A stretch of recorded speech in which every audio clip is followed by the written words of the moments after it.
The Giants are hoping the second half will bring a return of the big offense. That was their trademark for the first 2 months of the season when they had the best record in baseball. Tonight they'll face one of the best hitters in the game in Giancarlo Stanton, the National League co-leader in home runs with 22. It's game 2 of the series. Giants-Marlins next.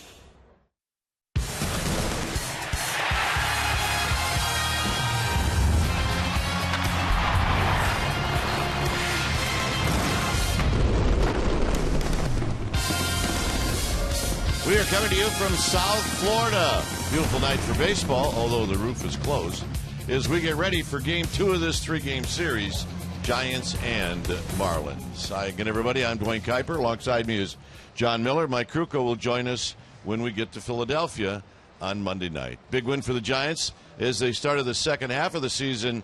Last night, a lot of offense, but the bottom line with the Giants is it comes down to pitching. And a great outing by Bumgarner. Tonight, it's Tim Hudson. Tim Hudson, 10th best in the league in earned run average, and even better on the road. He's got a 2.52 ERA on the road, and he's had a history of great success against this Marlins ball club, although I don't know how relevant that is tonight since he hasn't faced them in a couple of years. But he's 14-4, the only 2 teams that he's beaten more often than the Miami Marlins, who themselves have been having a lot of problems lately on both sides. So anyway, the Giants, I think, always feel comfortable with Hudson, and he's due to get it turned around as he was kind of limping into the break there. He had some games where he was making more mistakes than we're used to seeing from him. Look for a lot of ground balls tonight from Tim Hudson. Should be a great pitching matchup. Wilson, or make that Henderson Alvarez against Tim Hudson. Stay tuned. We'll take you to our Comcast Sportsnet studios for an update, and we'll do that right after this.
Baseball on Comcast Sportsnet Bay Area is brought to you by Jack in the Box. Head to Jack in the Box for the new Jalapeno Ranch or Barbecue Ultimate Cheeseburgers at participating restaurants. And by Toyota, #1 in MPG, durability, and resale value. Toyota, let's go places.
Marlins baseball on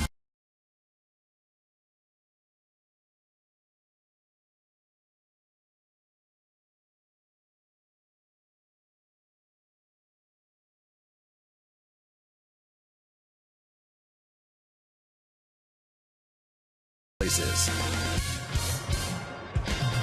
You're looking outside of Marlins Park as we get ready for Giants baseball. Our game time weather is presented by the Santa Cruz Beach Boardwalk. Get to the beach. The admission-free boardwalk is now open daily. Outside 90, inside 77, humidity at 61%. And as we usually see here, the roof is closed. All right, let's take a look at Bruce Bochy's lineup, and it's brought to you by Coors Light. Same lineup as last night. It'll be Pence, Panic, and Posey. Sandoval, the cleanup hitter. Then it's Michael Morris. And he's got pretty good numbers this year against the Marlins. Belt in the sixth slot. Then it's Crawford, Blanco, and Hudson. On the mound right now for the Florida Marlins, it'll be Henderson Alvarez. He's an all-star. Look at his ERA. His record is 6-4. You can see that he's allowed 7 home runs. He's 0-1 lifetime against the Giants. He had a no decision on May 16th against the Giants in San Francisco. In that game, he went 6 innings, allowed 10 hits and 4 earned runs. Playing behind Alvarez, it'll be Yelich, Ozuna, and Stanton from left to right. McGee, Echeverria, Valdespin, and Jones from third to first. And Salta Lamacchia will be behind the dish.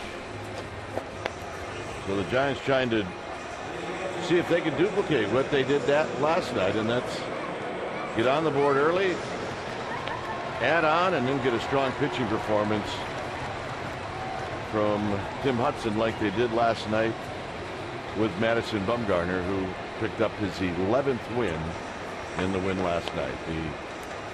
In the oh by the way department, if you're keeping track of these things, the Cardinals have just beaten the Dodgers 4-2 in St. Louis. Penn standing in. Here's John Miller.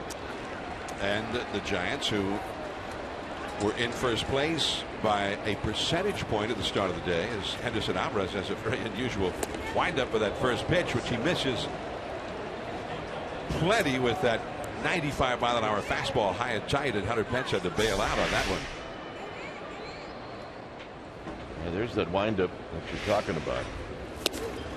A swinging strike by Pence, 1-1. And I think that first pitch, John, got Hunter Pence's attention.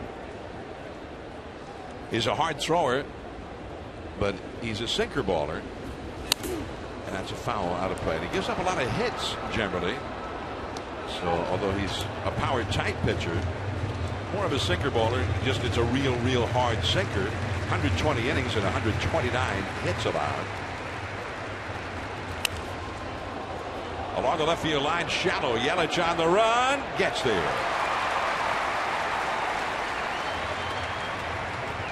And let's check out our Nissan keys to the game. Do what you did last night, and that's score early. The Giants are very good when they score early. And for Hudson, continue your ownage against the Marlins. Hudson, although he hasn't faced them since 2012, is 14-4 lifetime. So we'd like Hudson to keep that going.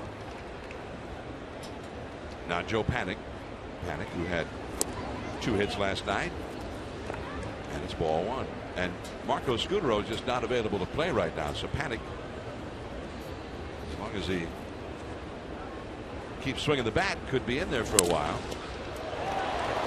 And that one, with quick reactions, grabbed by Alvarez, 2 down. Well, John, if you're a young player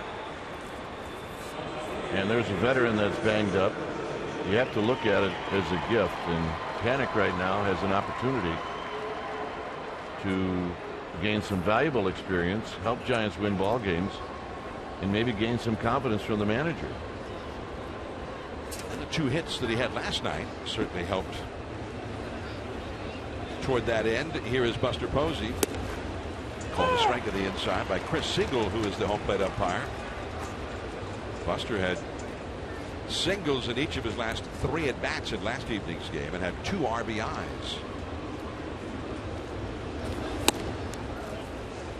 Ball on the strike. The umpiring alignment with Siegel back of the plate. Randazzo at first, David Rackley at second, and the crew chief Brian Gorman, the third base umpire. 2 down, nobody on.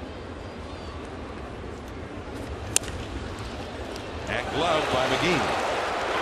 And that's the inning. And a very quick inning it was for Alvarez. So now Tim Hudson will head to the mound. The Marlins are coming up.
And for the Marlins, their lineup will look like this. It's a little different with Hudson, a right-hander. It'll be Yelich and then Valdespin, who just arrived today.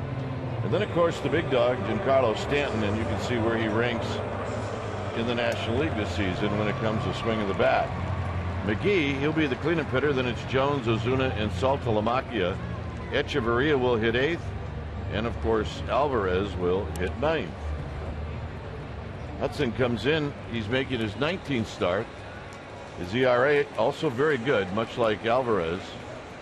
And as I mentioned during the keys to the game, 14-4 lifetime against the Marlins. His last start came in September of 2012.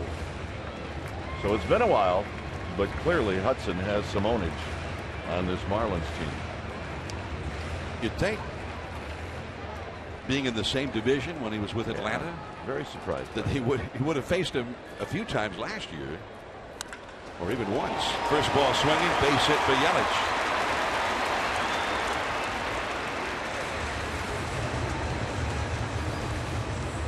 And behind Hudson, it's going to look like this. It'll be Morris, Blanco, and Pence in the outfield.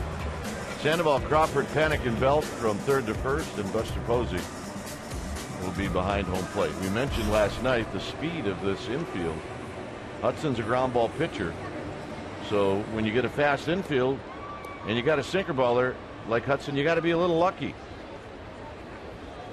Here is Yordany Valdespin, the former Met. He's been in the minor leagues with the Marlins this year. Just called up from New Orleans in AAA today. Had a called strike with that sinker at the knees. Valdespin used to be the top left-handed pinch hitter for the Mets. He had a very strong season for them 2 years ago, and then a very poor season last year, and they finally got rid of him.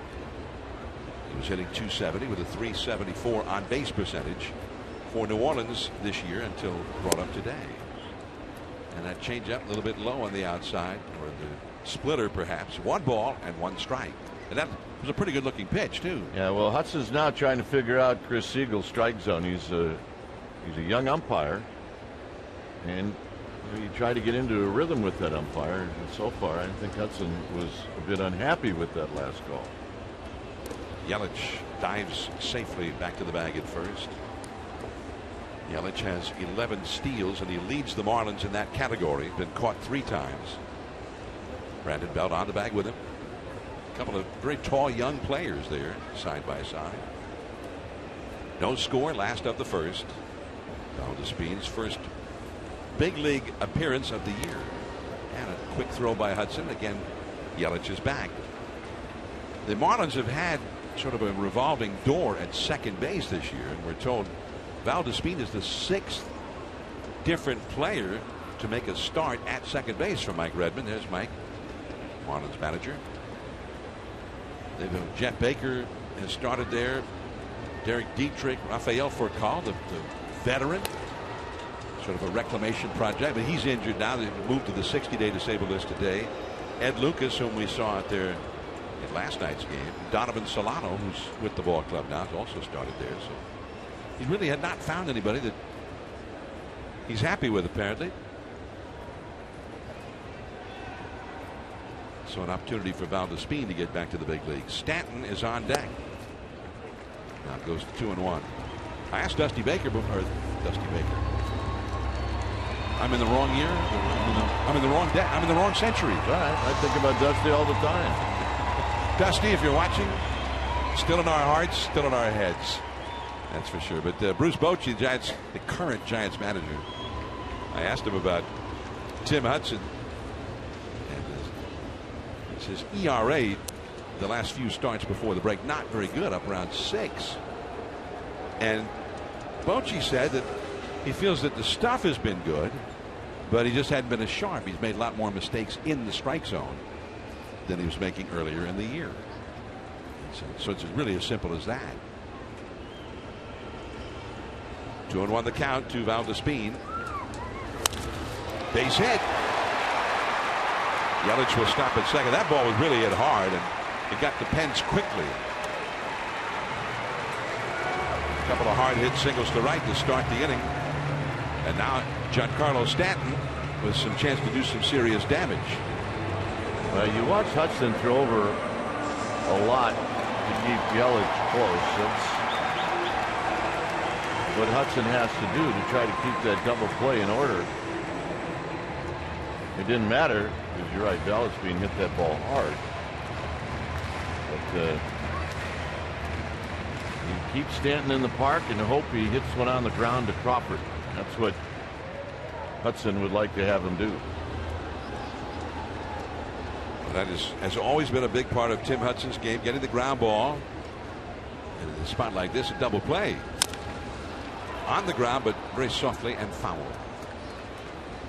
He really launched one last night, didn't he? Well, this one almost knocked over this monument they have, and it may have gone over it completely. But for him, that was his 22nd of the season. Bumgarner said he thought he hit it towards the end of the bat. I think he was kidding. It was estimated at 466. One hop to Crawford. One panic to first. Two, a double play with Yelich moving to third. Here's our Geico quote. Bumgarner on Stanton's 466-foot home run. He just missed that one by a touch. I think he got it a bit off the end of the bat. Tongue planted in cheek. Alex Pavlovich was one of the writers, I think, and Hank Shulman of the Chronicle. Pavlovich with the Bay Area News Group. And they asked him if maybe he was pitching around Stanton when he walked him in the first inning last night. And he kind of looked at him incredulously. He says, go back and look at that, all the pitches in that sequence. Because I think Bumgarner thought that he maybe didn't get some calls that he should have from the umpire, and felt like he was going after him. He wasn't pitching around. He was trying to get him out. And he probably threw him differently than if it was a close game. Go after him. You got a 9-run lead. And that's really, truly the time that a pitcher doesn't mind so much giving up a home run. Not that they are ever happy about it. But I think you look at some great pitchers over the years. Marichal used to, if you look at his great years, he's a Hall of Famer, one of the greatest pitchers in Giants history. But it was not unusual for him to give up 25 or 30 or even more home runs in a season. But so many of them were with the bases empty. So many of them were where you had a big lead, just didn't want to walk anybody.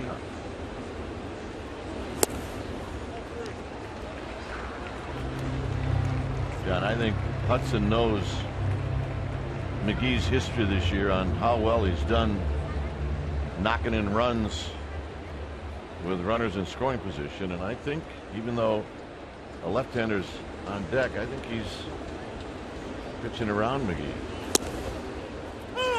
3-1, and he threw him an off-speed pitch there on 3-0. Well, McGee is hitting .385 with runners in scoring position, which is defined as a runner at third or a second.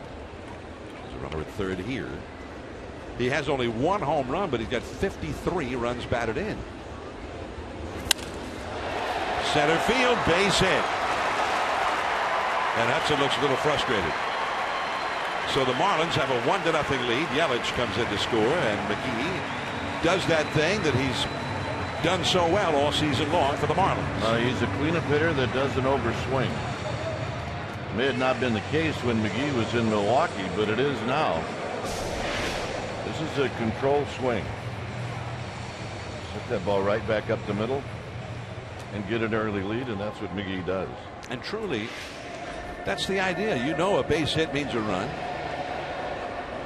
What's the point of overswinging? Get a base hit. He's running. Got a big jump. Posey from his knees. Good throw, but just a bit late. Pitch was a strike to Garrett Jones. Well, Hudson did such a good job of keeping Yelich close. He never thought for a second that McGee was going to go. And McGee just went on the first movement that Hudson made. But I was shocked that it was even close at all. How many times have we seen Buster make a throw from his knees like that? Maybe the first time. It may be.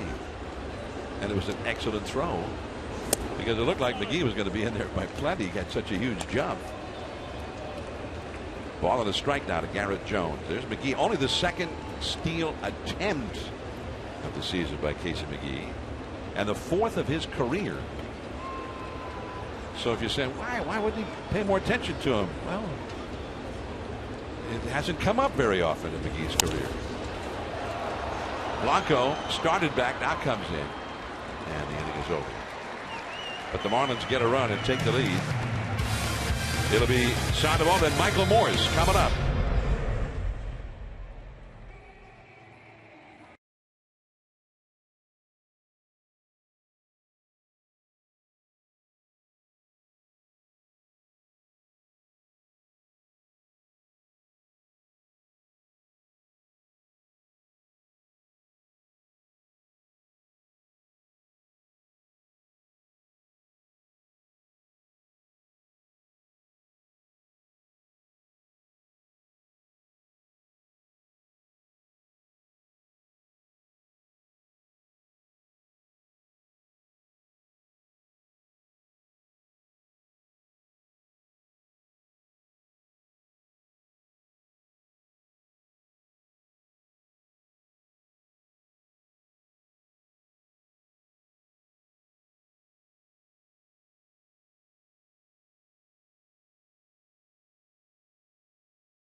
With Coors Light, enter to win a Coors Light Refresherator every time the Giants hit a home run at AT&T Park. Text REFRESH to 49375.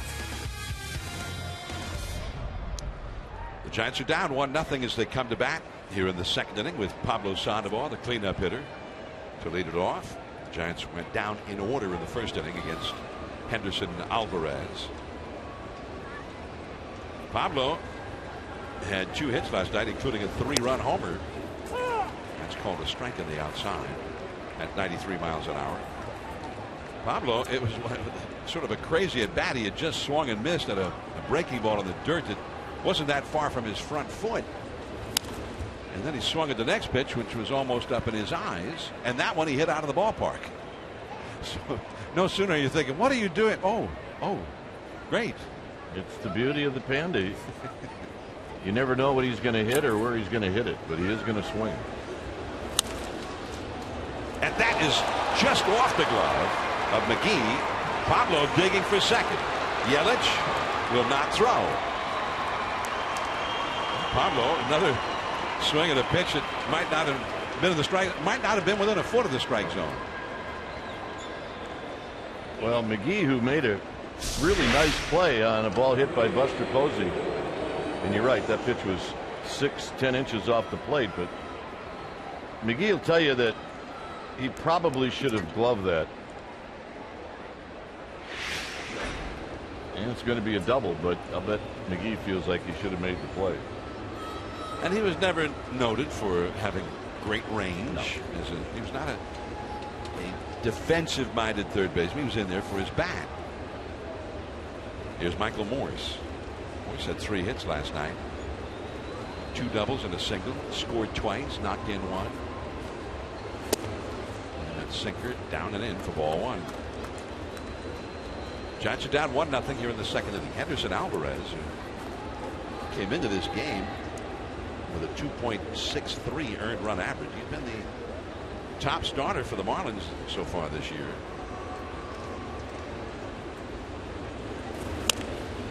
Came in under the hands, bounced foul, 1 ball and 1 strike. Alvarez, the Giants saw him at AT&T Park May the 16th, and they put 5 runs on the board against him in 6 innings. And Morse had 2 base hits and a couple of runs scored in that game. He's trying to run the best he's got right in on the hands of Morse. He got in there. McGee, after looking Pablo back, throws out Morse, 1 away.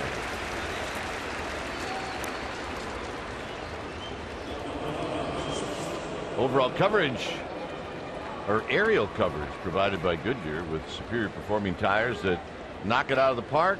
Goodyear, more driven. So there you see the neighborhood in which this ballpark is situated. Not far from where the old Orange Bowl used to be.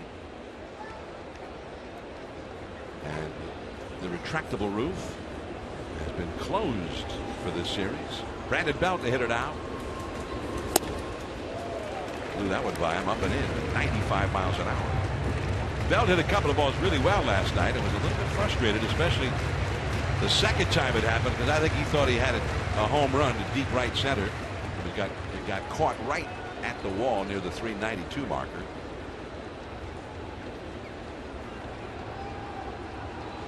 Pablo at second.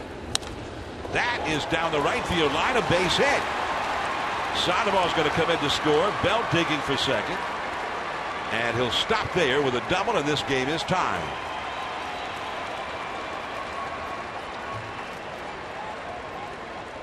So less frustrating for Brandon Belt. Well, he figures he's going to get some hits today, and Alvarez tries to come inside, and Belt, with that short swing, just drives it down the right field line. Nice at bat. And you get a hit in that first at bat after not getting in the night before. I think you're going to get 3 or 4 or 5. Sandoval and Belt each have doubles for their first hits of the night and their first at bats. 23rd RBI for Brandon Belt this year. And Crawford into left field, but Yelich. Belt tags and bluffs toward third, and Yelich fires it in. Time for our Togos. Big play the Togos way. And it was Brandon Crawford last night. 11 pitch at bat. And finally Crawford got one just above the knees. And he hit it into the bullpen. And that was a big fly. That might have gone out of almost every part. So Crawford, that was his first extra base hit of any kind, double, triple, or homer. since June 25th when he hit a triple against Ian Kennedy and the Padres at AT&T Park. 2 down, Belt still at second. Here's Gregor Blanco at least for a strike from Alvarez.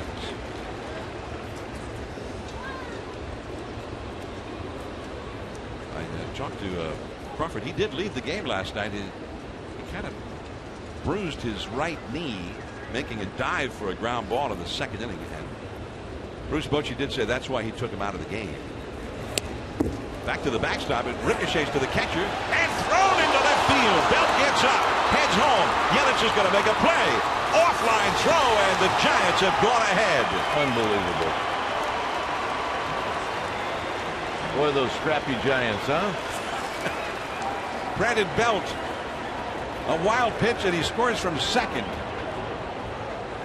For a moment, it looked like he wouldn't even get to third.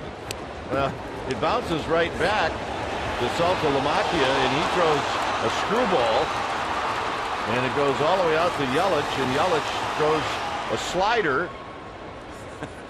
and Belt scores. That's some of the best breaking stuff we've seen. Wow. So is that a wild pitch, and then he scores on the wild throw by the catcher? So it scored as a pass ball, and then an E2. All right. That's a rough one pitch sequence. There goes Saltalamacchia's Gold Glove chances. My goodness. 2-1 to Blanco. Or I beg your pardon. That was ruled a swing apparently. 2-2 the count. Sorry about that Gold Glove, Salty.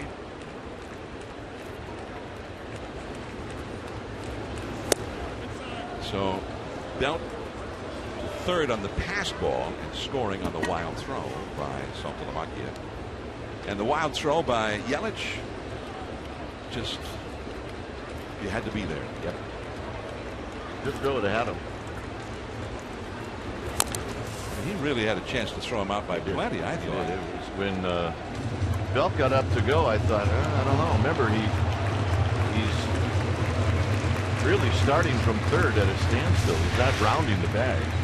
Well, look where he is when Yelich gets to this ball. I guess there's why they called it a pass ball, but look how far away he is from the bag there. He would have been out by plenty at third. Wow. Nasty looking pitch. Like a split finger pitch there for the strikeout. 2-1 Giants. Last of the second.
Is brought to you by Supercuts.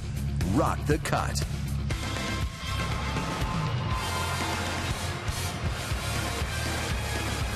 2-1 Giants leading the Marlins as we head to the last of the second. Tim Hudson fell behind in the first as McGee had a 2-out RBI single against him, but the Giants respond with a couple of runs of their own. One knocked in by Brandon Belt's double, and the other sort of a gift from the Marlins.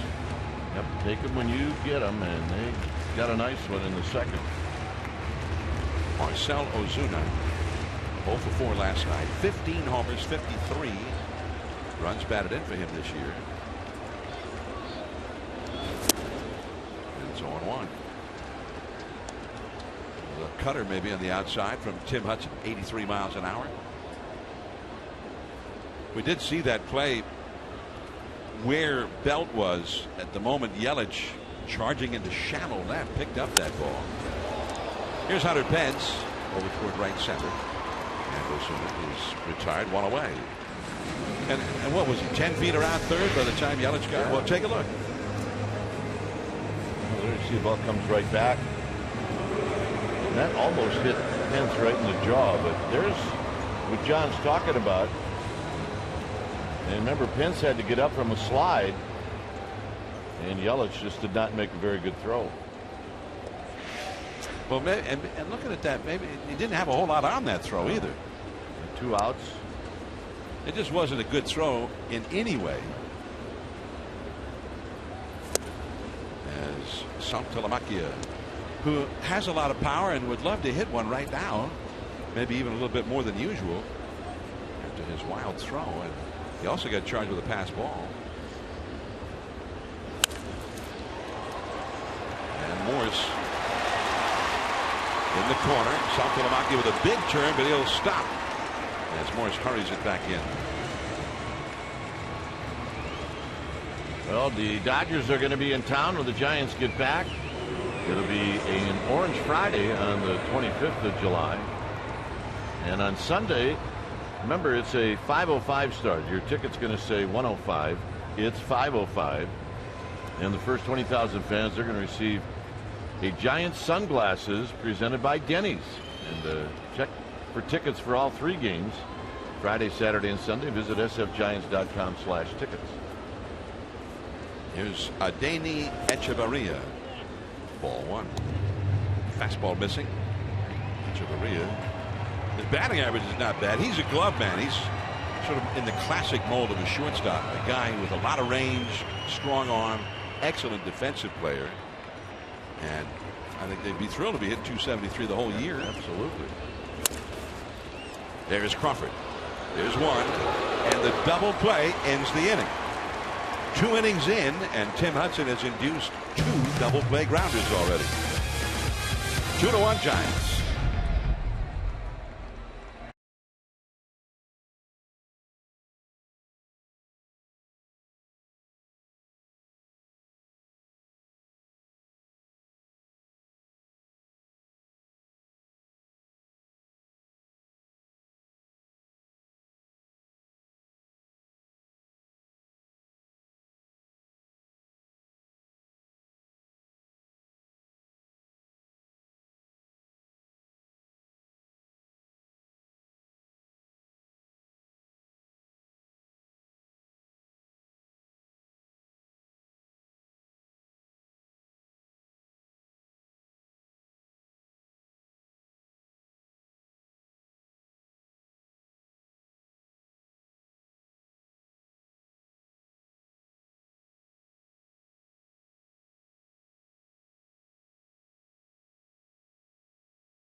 Let's go back to September 29th of last year. Henderson Alvarez, a no-hitter in the final game of the season. First no-hitter in Major League Baseball history to end on a walk-off wild pitch. How about that one? Giancarlo Stanton scores the winning run. And until that moment, he had a no-hitter and yet didn't have a lead. He might have had to keep going into the 10th inning with it. He was the next hitter due up when that wild pitch occurred. So as Tim Hudson hits a foul down the left field line, the Giants leading 2-1, facing Henderson Alvarez, the very same. Dwayne Kate. All right, thanks, John. Hudson 2 for 35. Almost a Harvey Haddix moment. Although that'd be hard to duplicate. Hudson, a pretty good hitter, not so much this year as he swings and misses, and it's no balls and 2 strikes. Harvey Haddix with the Pirates pitching against the Braves. Is that what it was? Yeah.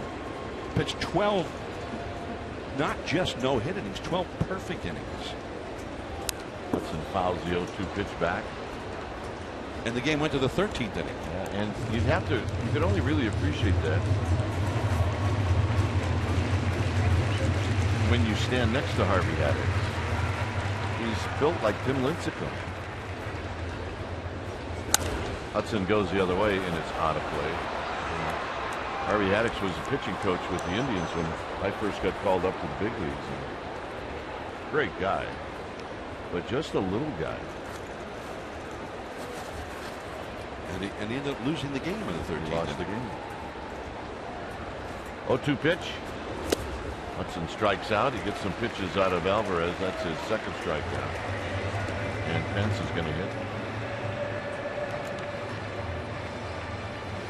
But look, we're not talking about a group of Milwaukee Braves that couldn't hit. You know, we're talking about Matthews and Aaron and Del Crandall and that whole bunch. Joe Adcock. Yeah. Pence hit a fly ball to left field. First looked like it might fall in front of Yelich, but he tracked it down.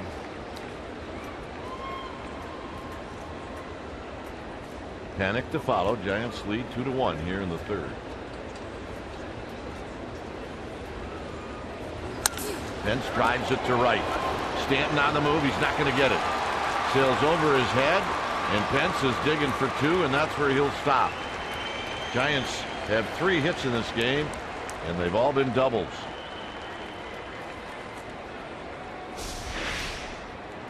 You do start having visions of Hunter Pence getting real hot. Not that he finished the first half pretty hot, but when he starts hitting the ball with authority like that to the opposite field, that's when you feel like, well, Pence looks like he might be in the zone.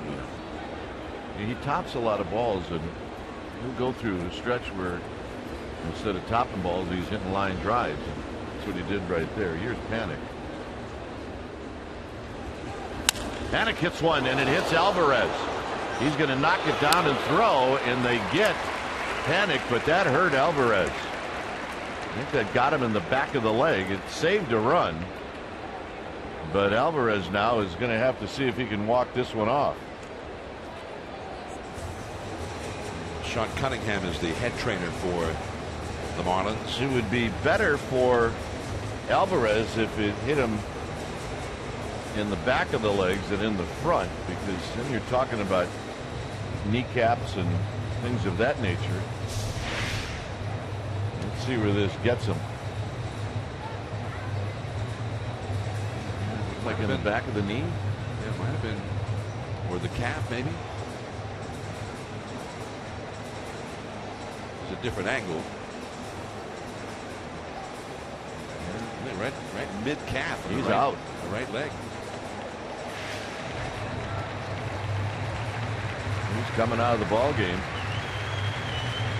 Well, the longer he's been on his feet out there, the more it seems to be hurting him. And, you know, adrenaline's going to get you a little time, and once that wears off,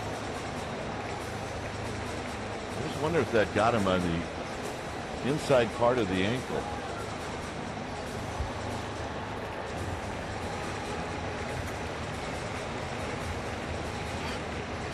quite sure the Marlins are going to get this X-rayed, and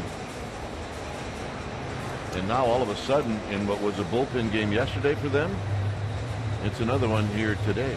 The starter yesterday lasted only 4 innings, 5 innings out of the bullpen, and now they're going to need 6 1/3 more. Let's take another look here.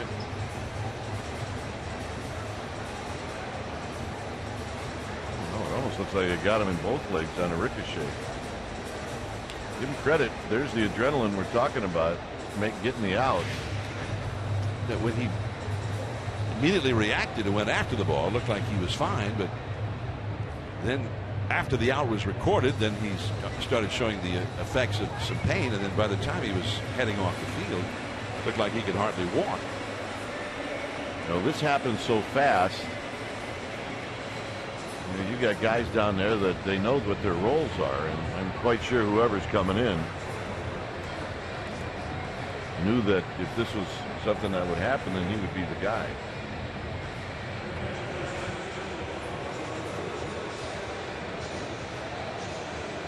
So they're telling us it's Sam Dyson. So Dyson's going to get the ball from Redmond. And he gets the job of trying to retire Buster Posey with Pence at third. And he'll get it just as long as he needs. It's up to him to decide how long he will need to warm up. He has been in only 6 games this year. He was recalled from AAA on June 28th. It's the second time this year that he's been up with the Marlins. And he's been in 6 big league games overall and has done well, pitching 6 1/3 innings, no runs, 3 hits allowed. So we're going to take a break while Dyson gets loose. As John mentioned, he can take as much time as he wants. So it's 2-1, and we'll be back.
Third inning.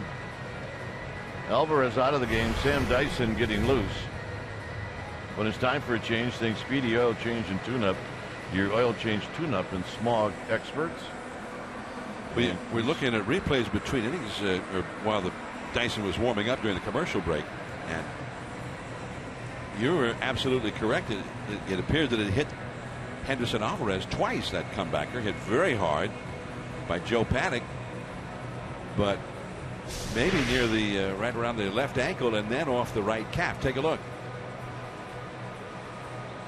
Right, left ankle there, and then into the calf. And we think the one that really got him was the right ankle.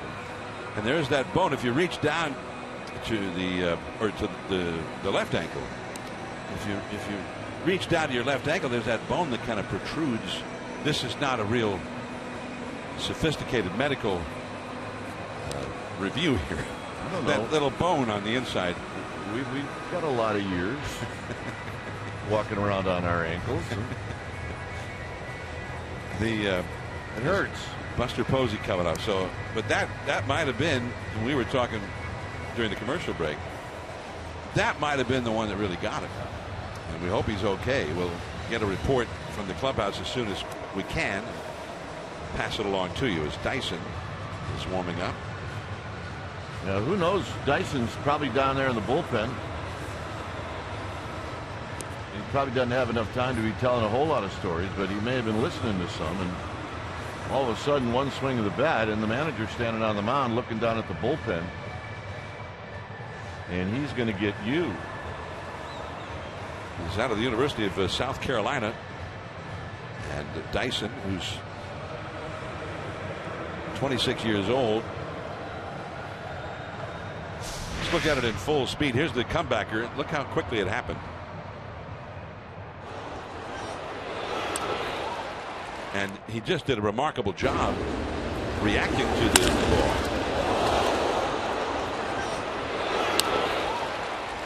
And throwing out Joe Panic as Pence went to third. So now the new pitcher Dyson is in. Buster Posey at the plate. And a first pitch strike to Buster Posey. See Dyson's velocity right out of the gate at 94. So that's about the same velocity that Alvarez at times was getting to. Posey taps it to McGee, and McGee is going to throw on the run in the dirt, and it's dug out, and that'll end the inning. So no runs, a double, one left. Hudson coming out. 2-1 Giants.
On Comcast Sportsnet Bay Area is brought to you by the Solar Company. Not just any solar company. The Solar Company. Switch to solar and save. The Giants with a 2-1 lead. Things happening rapidly here in South Florida. Brandon Belt has left the game, which is put Bruce Bochy in his spot, or he's going to put Colvin in left field, and Morris, who was playing left, is now at first base. So when we get word on Brandon Belt, we'll let you know. What we know is Dyson, who came in to get the one out, is now at the plate, and Hudson starts him off with a strike. Dyson, and then Yelich, followed by Valdespin. Bottom of the third. Hudson allowed the one run in the first inning. And as John mentioned, he's gotten a double play in the first, and you got another one in the second. If we were to speculate about Belt, I guess it'd have something related maybe to that mad dash from second to home. Well, he went hard into third base and did so again coming home.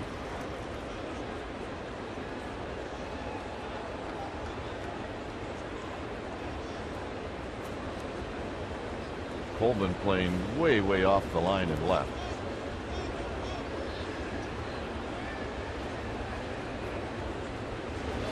And this is hit up the middle. Crawford's going to cut it off before it gets to the outfield. And Dyson is retired. This is the dash that John's talking about. Into third, he gets up. And remember, the Sunday before the All-Star break, he was in the lineup and was a late scratch due to some back stiffness. So backs can get weird. They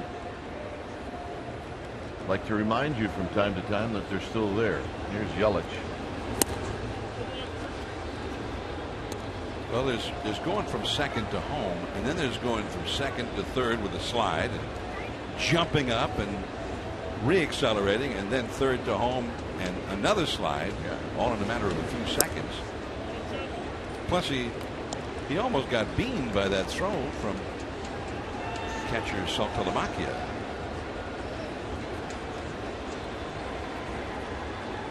Two and 0 to Yelich, who singled and scored in the first. And he shoots one back up the middle for a base hit.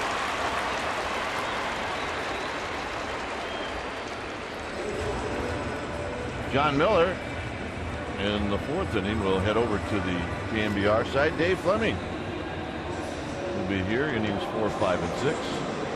Mike Krukow will be back on Monday night in Philadelphia. And one thing about Dave, he's not over there saying, you know, that bone on the inside of your ankle. Dave knows what the name of that bone is. Yeah, he absolutely does.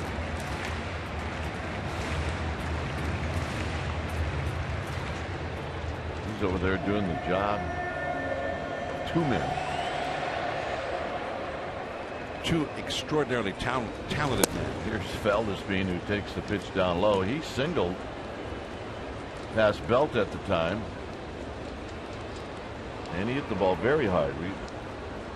We're in the dugout watching him take batting practice, and he was hitting the ball very hard every time that he got in the box. And Hudson wants that pitch. He's not getting it. It's 2 balls and no strikes. Marlins have 4 left-handed hitters in their lineup against Hudson tonight, and so far they've had a combined 4 hits in 5 at-bats against him.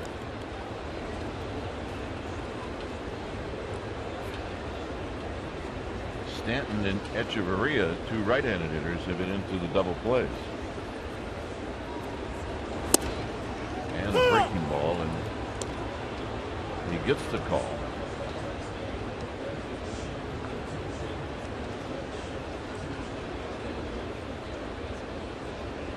So they're telling us that Alvarez it's a shin contusion. Left shin contusion. Yeah. And what is a contusion again? A bruise. That's right. A bad one. Foul. At some point, somebody decided that if you said it's a bruise, it just didn't sound bad enough. So it has to be a contusion. If only we'd known that when we were still in middle school or grade school. Yeah. Dwayne can't come to school today. He was suffering from a left shin contusion. Or even better yet, Mom, I think I have a contusion. His kid brother Jeff kicked him in the shin, created a contusion. 2 balls, 2 strikes. Hudson did this a lot when Yelich was on first in the first.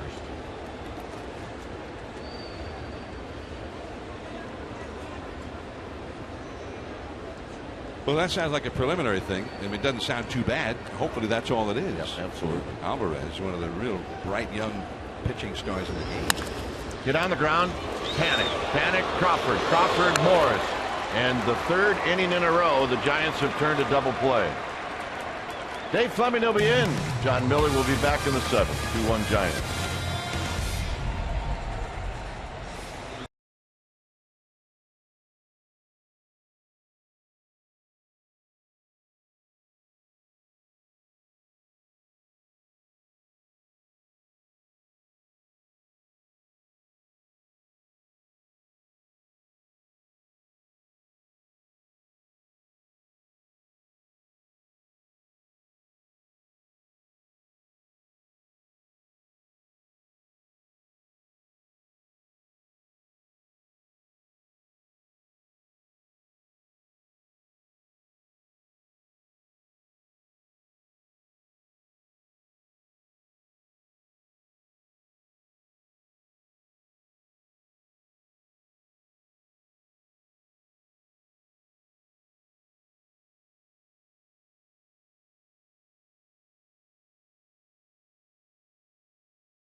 CSNBA fan photo, name and hometown for your chance to have it shown in an upcoming game broadcast, and it's brought to you by AT&T.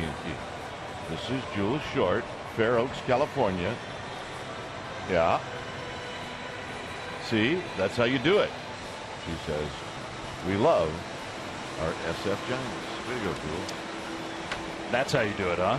Yeah. I think maybe tomorrow, if we can get a picture of you, that's how we'll introduce you here in the fourth inning with your fan photo. A little Miami Beach selfie. Maybe I've got a picture of you and I out last night that I could put up. Could be. Let's just throw that one right up there.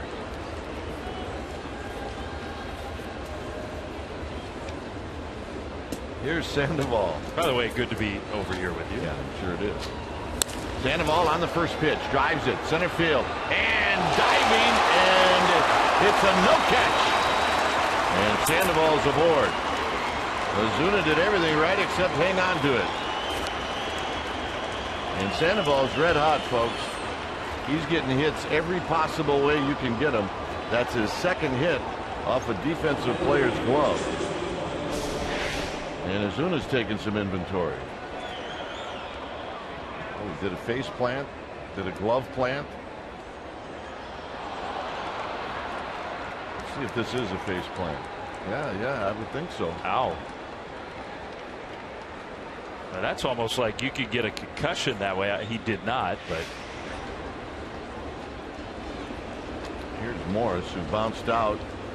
He takes the pitch inside. 1 ball and no strike. Also interesting that you have the giant video board out above center field, and Ozuna, as he was walking back to his position, they showed the replay and he was staring. He wanted to see it himself. Yeah, why didn't I catch it?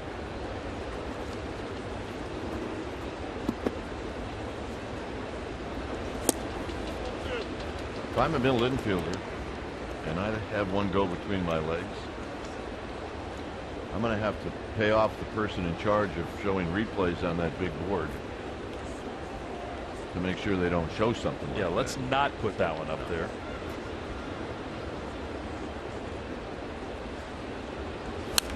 And a healthy rip by Morrison. It's 2 balls and 1 strike, and that's what you want to see your power hitters look like on a 2-0 pitch.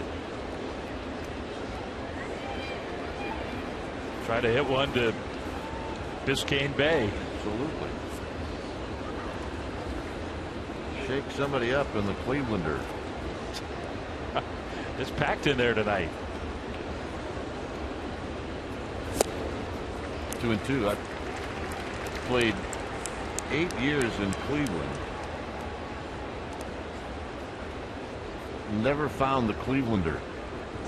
Somehow your Cleveland looked a little different than that Cleveland. Oh, so the Clevelander's in Miami.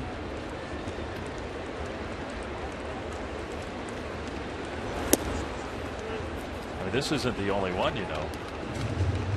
Oh yeah, isn't there one in South Beach? Yeah.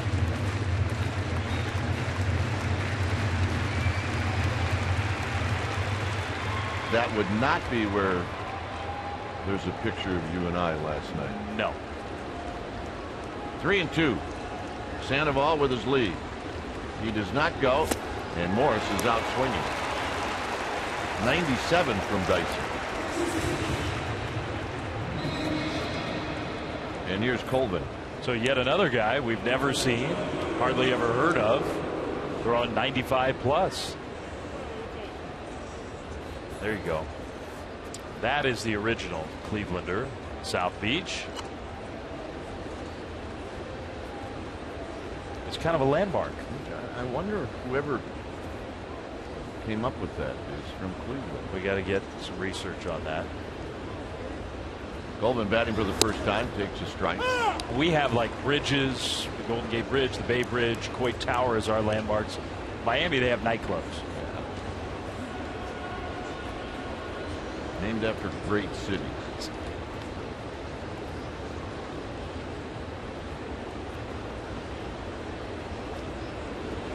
Colvin takes down low. Well, we hope Brandon Belt's okay. Yeah. We have not gotten word as to what exactly the issue is with Brandon Belt. Colvin hitting .231, 2 home runs, 17 driven in.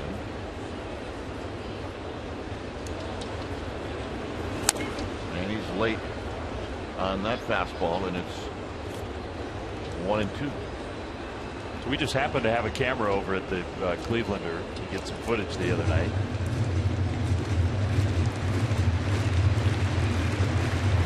Well, you'd think it would be a distraction, yeah, for the left fielder, but what they've done is they put some seats where you can't see into the nightclub. You used to be able to do that. And that hit Colvin. So Dyson's got to be thinking, I had the guy where I wanted him, and then I hit him. And that's a nice break for the Giants, because indeed it did look like he was set up, and now you get a guy up there, Brandon Crawford, who in the span of a day looks like a pretty confident hitter. Just got him, grazed that uniform right by the left knee. Crawford, you're right. He had a pretty good at bat in the second. He lifted one to left, but he hit it well. And with Dyson, and you saw his velocity, you got to tune it up just a little bit. And this is off his foot, and that was an off-speed pitch at 88. Our big research department, by the way. See it just graze it. Yeah. I definitely got it.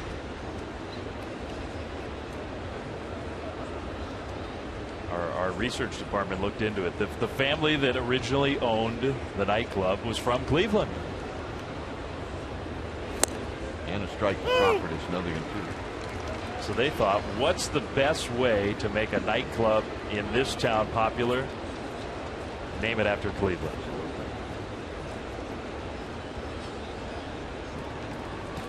It worked. 0-2. Outside to Crawford. 1-2.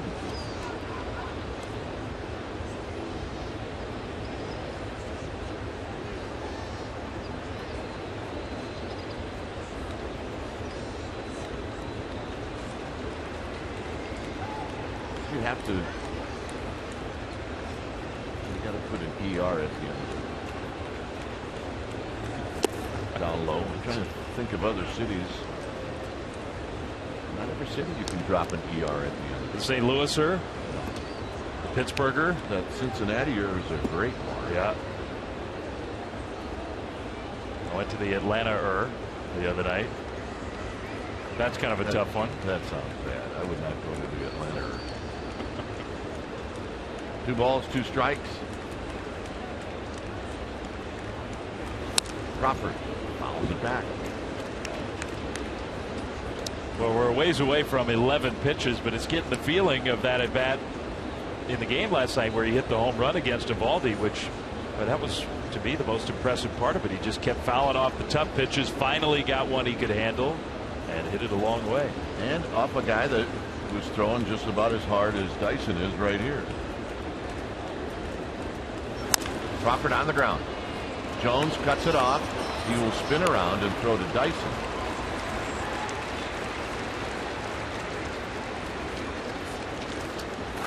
So 2 on, 2 out. And by the way, we get a chance to remind you the final Orange Friday happy hour presented by Lagunitas Brewing Company. When the Giants get back home this Friday, the Dodgers will be there. The 80s tribute band Tainted Love performs live in Seals Plaza. Will be a lot of fun. There's a special event package that includes a Giants Magic Gamer Ball giveaway, a beverage, and a game ticket. sfgiants.com/special events. That's the place to go. So Hudson's going to have a chance to help himself.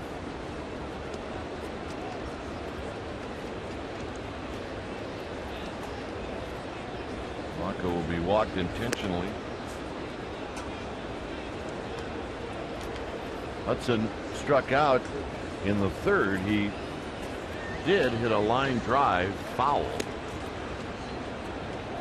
but that at bat was off of Henderson Alvarez, and if you just joined us, Alvarez left due to an injury. Panic hit a ball off of his shin, his left shin. Well, so here's Hudson. One thing is, this is a young pitcher, inexperienced guy. Hudson, the last time he pitched against Oakland, drew a walk in that game, and Hudson might take a pitch or 2 here just to see if, with the bases loaded, no margin for error, if there's any tension for Sam Dyson.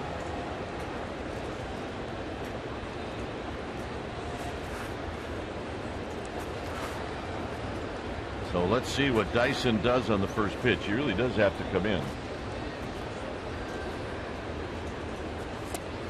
And it's in tight. 1 ball and no strikes. That's pretty nasty. 97 with all that movement. Who's this guy been?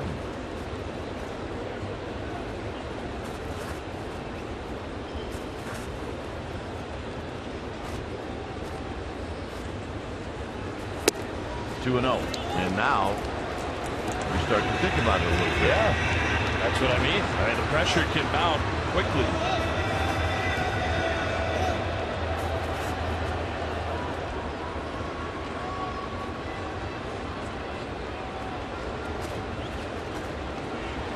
Three and 0. You see why a manager would issue the intentional walk, but this can be a consequence.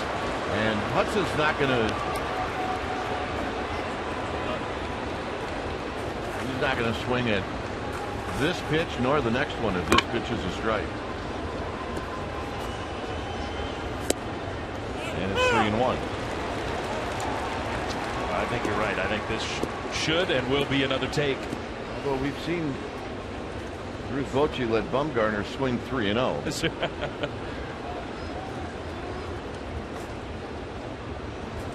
And he walked him. How about that? Hudson, his first RBI of the year. And you called it a little bit of inexperience.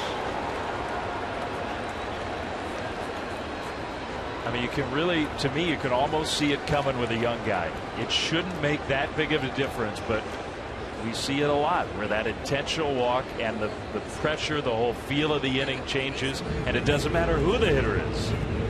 And then strike 1 becomes so important. And then if that doesn't happen, then strike 2 really becomes, after it's 1-0, then the next strike becomes important. And after that, you just don't know what's going to happen. Yeah. And now you got a guy that's really seeing the ball well. He's at the plate with the bases loaded.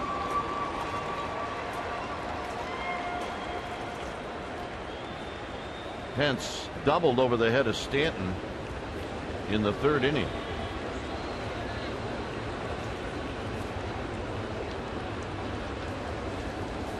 And it's low and in, 1-0. Same thing sort of applies here. 100 at bats with the bases loaded.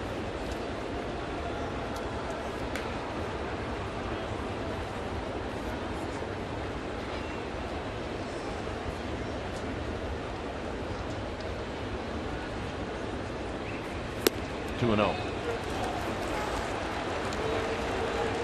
And if you're Pence, you can really be picky here.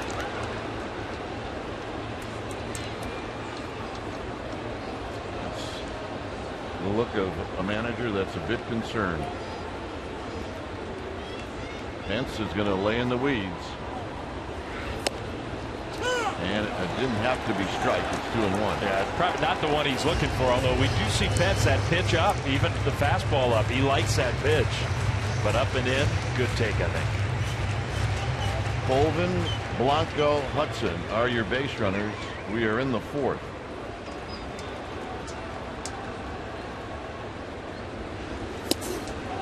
Two and two.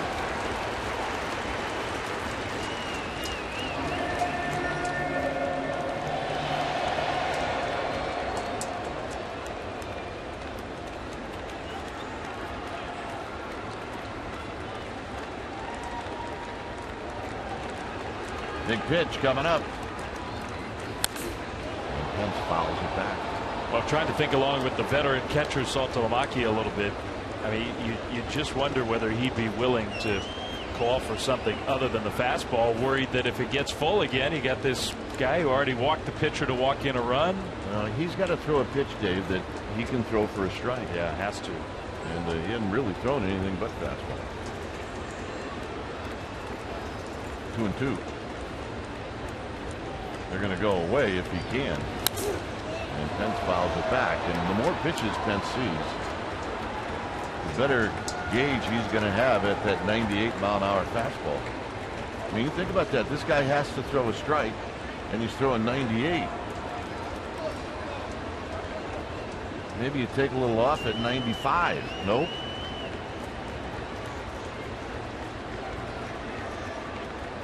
Two balls, two strikes.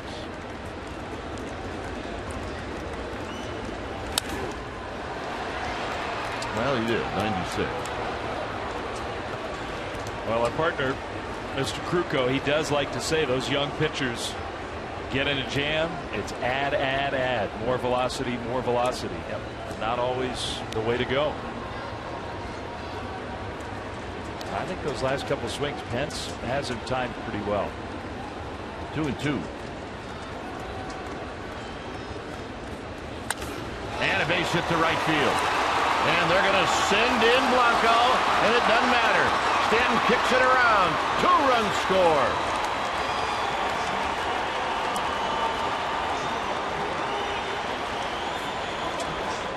How about that at bat? Tremendous.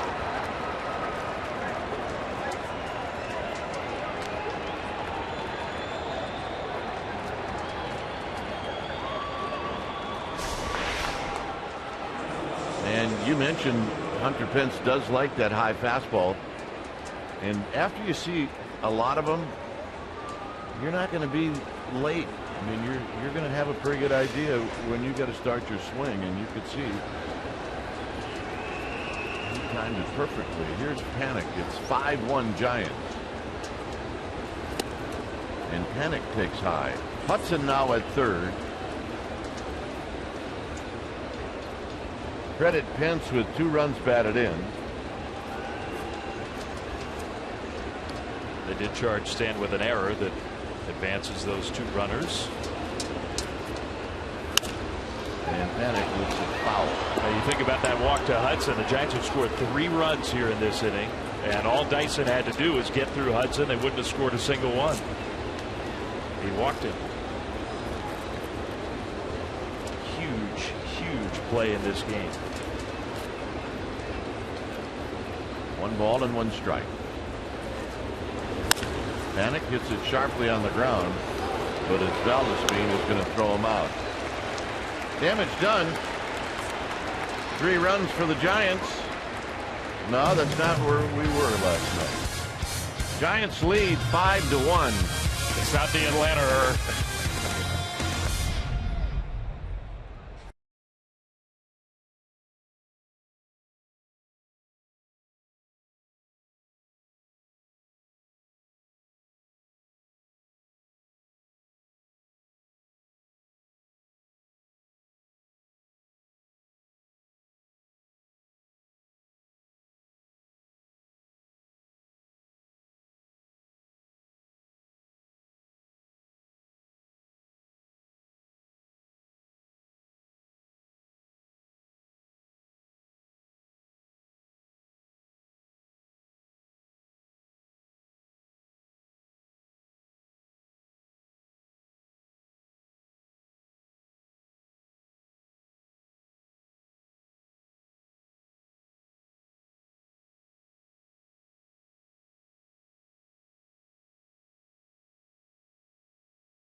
By authority of the San Francisco Giants and may not be reproduced or retransmitted in any form, and the accounts and descriptions of this game may not be disseminated without the express written consent of San Francisco Baseball Associates, LLC. RBI Baseball is back with all 30 MLB teams and 2014 players. Get the retro 2-button style baseball game you've been missing. RBIGame.com for more details. Download today on your console and mobile device. Well, I used to play that as a kid. RBI? That was that and the Mike Tyson's Punch-Out were my 2 video games as a kid. That was your go-to baseball. Well, that was it. Hunter Pence, a big base hit in the 4th inning. Here it'll be Stanton, McGee, and Jones, the Beef, facing Hudson.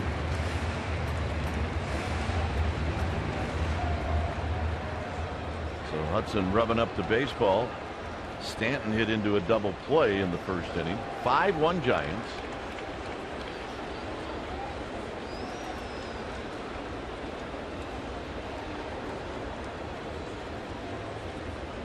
And Stanton looks at a first pitch strike. We just got word from Matt Chisholm. I mean, we've been talking about Belt and the back stiffness. Was that the reason he came out of the game? James are saying dizziness. Okay. So that's why Belt came out.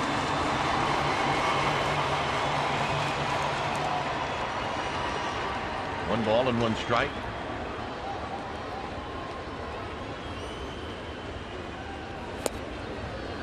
Well, I mean, look, that's none of it's good, but I don't want if you lose more playing time if you got a really stiff back. Tapped foul. It's 2-2. Yeah, the only thing we'll hope is it's not more of the whatever the virus is that's been going around.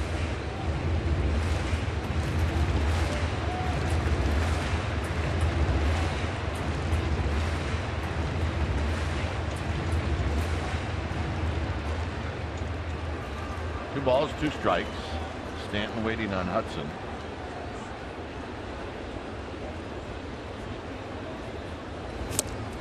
Got him.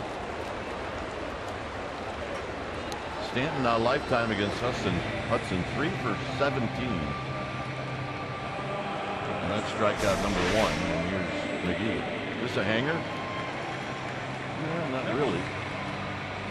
Kept it away from him. Well, that's a pretty good way to have a lot of success against the Marlins. Have a lot of success against Stanton.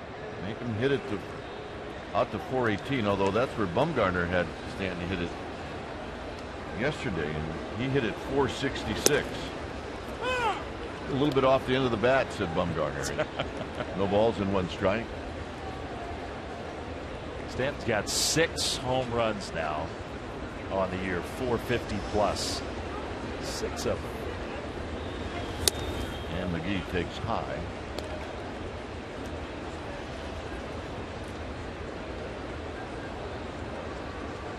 And to wrap up the series tomorrow. And after the game, head to Philadelphia. This is lifted out to right. I can't think of 2 cities that would be more opposite. In both really good cities. The Liberty Bell, South Beach.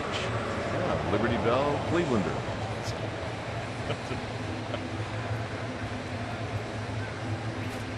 See? He could fit in both places, I think. This guy's got the spirit. He's got the patriotic thing going and the Miami thing going. Mike Krukow sitting on his couch watching this game. Mike's wearing those glasses right now. He's got a guitar, too. Yeah. So, way to go, partner. That shot is for you because we think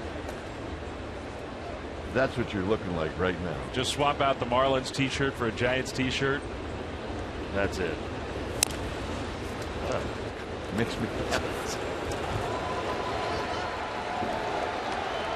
That'll end the inning. It's 5-1 Giants.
A frost brewed Coors Light. And check this out. This is pretty cool. Last night, Madison Bumgarner became the first Giants starting pitcher to win consecutive team games in San Francisco history. It last happened in September 1956. It was Johnny Antonelli. Remember, Bumgarner won the last game before the All-Star break. 5-1 Giants. Here's Dave. We were trying to figure out why they didn't play any games, whether it was rain or whatever, at the end of 1956 between the 25th and the 29th. But that second start, Johnny Antonelli got his 20th win of that year. Posey against Dyson, who's still in the game. Well, if our staff can find out about the Clevelander, they ought to be able to find out about that. Yeah. So get on it. There's Madison Bumgarner. Excellent outing, and Bruce Bochy got to get him out of the game, save a few pitches. 3-0 to Buster, fastball high. You do wonder if Dyson struggles here, how long it'll take for that bullpen to get active again. 3-0, right in there for a called strike. Well, the folks at Elias have told us that they think rain. That would be my guess, but we have not confirmed that. Need to go back to some old New York newspapers, see if there was a giant storm in late September. Posey takes ball 4, so he's on base to start the 5th as the Giants try to add on, already ahead 5-1. We need David Pappas' father, Leonard, to be alive. He would know. Let us know. He would know. So Posey aboard, nobody out. Our aerial coverage provided by Goodyear with superior performing tires that knock it out of the park. Goodyear, more driven. And what a beautiful shot that is, looking towards Miami Beach, South Beach to the right, and down below Key Biscayne, the Atlantic Ocean beyond. Well, you spend a couple of days here and it can be very, very relaxing. Well, maybe we'll stay another day, although the schedule doesn't permit that. Nope.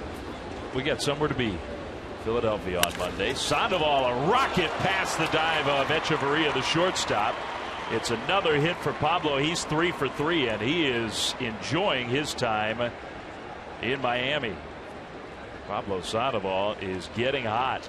2 for 5 last night, 3 RBIs.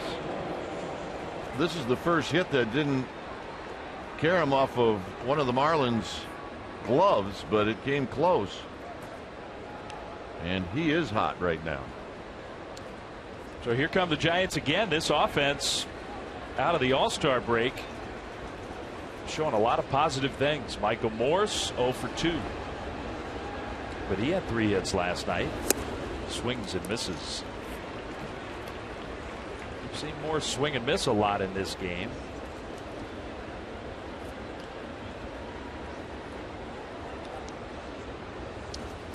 Well, the Dodgers have already lost, so the Giants can move all alone in first place with a win here tonight.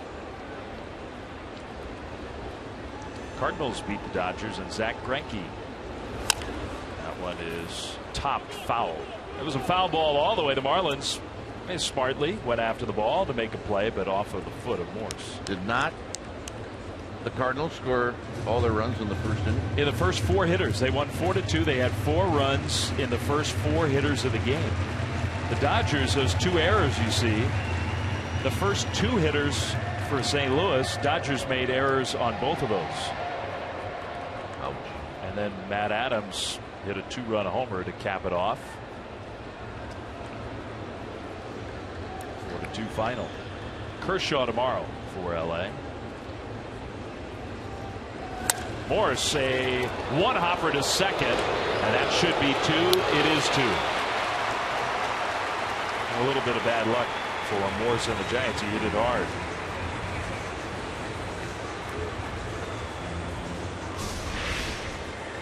Well, nice play by Valdespin, and he knows it's hit hard, so he can take his time and just give Echeverria a good strong throw, and likewise from Echeverria to Jones.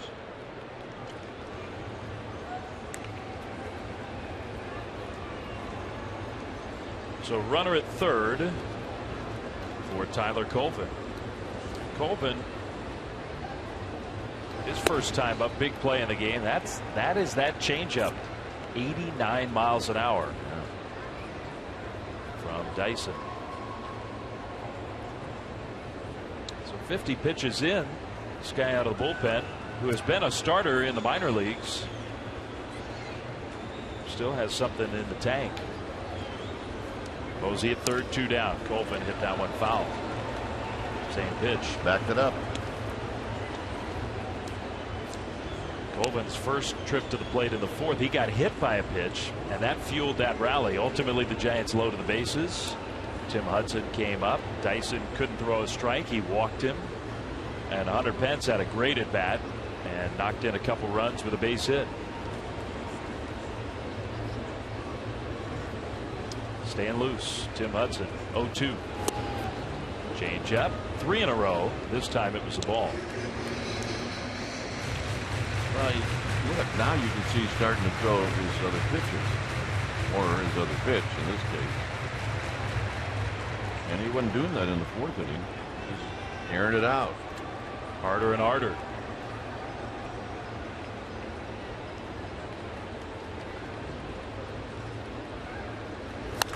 Colvin pops it up. Way, way up there. Almost looked like it was going to hit the roof. And Valdespin, good concentration, makes the catch. So walk and a hit, but the Giants don't score. Middle 5-1. Giants lead.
Take a look at our Ford right choice. It happened last night. Hunter Pence down the right field line, up against that sidewall.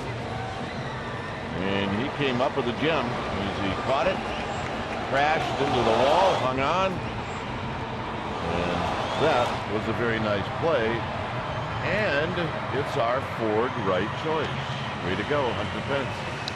He will do something every game that'll make you want to watch the game. Well, it's never boring. If you focus your attention on Pence, there's some entertainment value. Hudson, first pitch slider to Marcell Ozuna in the dirt. The double play ball has been Tim Hudson's friend. Giants have turned 3 behind him. His first 1-2-3 inning in the fourth. So he'd like to do that again. Right at the knees. Sat down with Hunter Pence today. He's having a cup of coffee. He was having, I think it was a kale salad. Does that sound right? Well, I mean, it could be, but was this a morning cup of coffee? This was today at the park. Yeah, he was actually having a kale cup of coffee. Yeah, it's brewed in a different way. But I told him, I said, hey, that was a really nice play. And you really have to know and appreciate Hunter Pence, because he's not just going to say, well, thanks. That one topped softly. Not an easy play. Crawford, beautifully done. One away. He said, you know, he said, thanks a lot. I really appreciate you building me up like that. Oh. So that's what you were doing. So I was like, all right, Hunter. But that's him. Well, wait till I tell him what a good at bat that was in the fourth. He's going to give me a hug. He might. He might. He's fun to have around. Saltalamacchia, strike one. I think you can see Hudson now, what he's like with the lead. Yeah. He'll chew off a little bit more of the strike zone. That one hit hard, but into the defense. Giants had the shift on, so it's Crawford to make the play. It is such a quick infield. That one got on Crawford so fast that he still really hadn't set both of his feet. Watch Crawford. He's going to go to his right just a little bit. And it's not an easy play, but he made it look easy. It's kind of what he does. Echeverria, first pitch swinging, ground ball to second.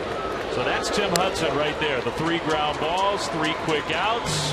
Back to the dugout, take a breather. Giants lead 5-1.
Home after the Dodgers are through. The Pirates coming to town July 28, 29, and 30. A couple of 7:15 starts, and then 12:45 day baseball on the 30th. Tickets are still available for all 3 of those games.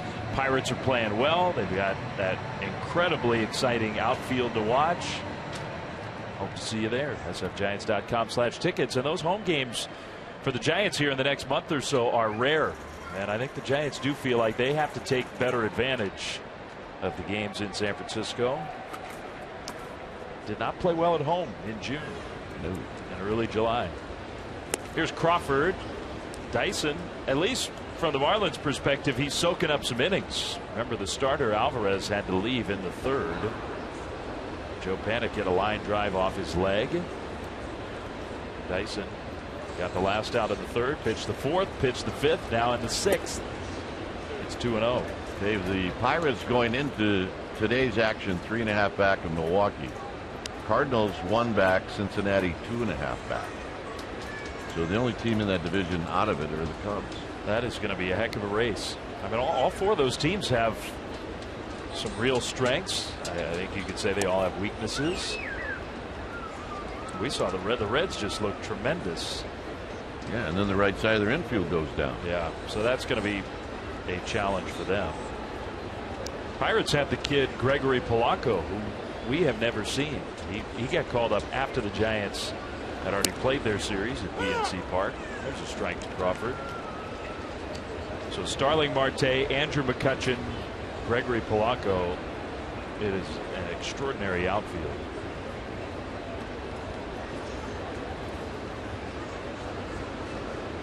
Good hitters count here for Crawford, and it's ball 4. Lead off walk. Time to log on to csnbayarea.com and decide the player of the game. The winner will be revealed during Giants postgame live. Check out the enhanced Bloomberg stats and more. Giants in-game live on csnbayarea.com. Log on now and vote. You remember that really terrific road trip the Giants had. Atlanta, Pittsburgh, LA. They went 7-3 on that trip, and the Pirates took 2 out of 3 from the Giants on that trip.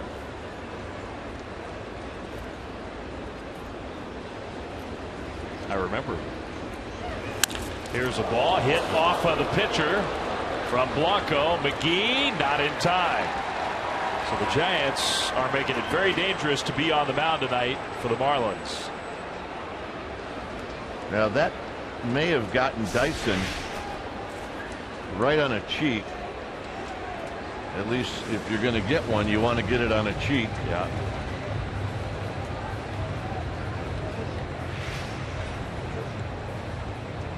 And Dyson's explaining to the trainer that he feels okay. Yeah, that's where it was. Was it on the cheek? Yeah.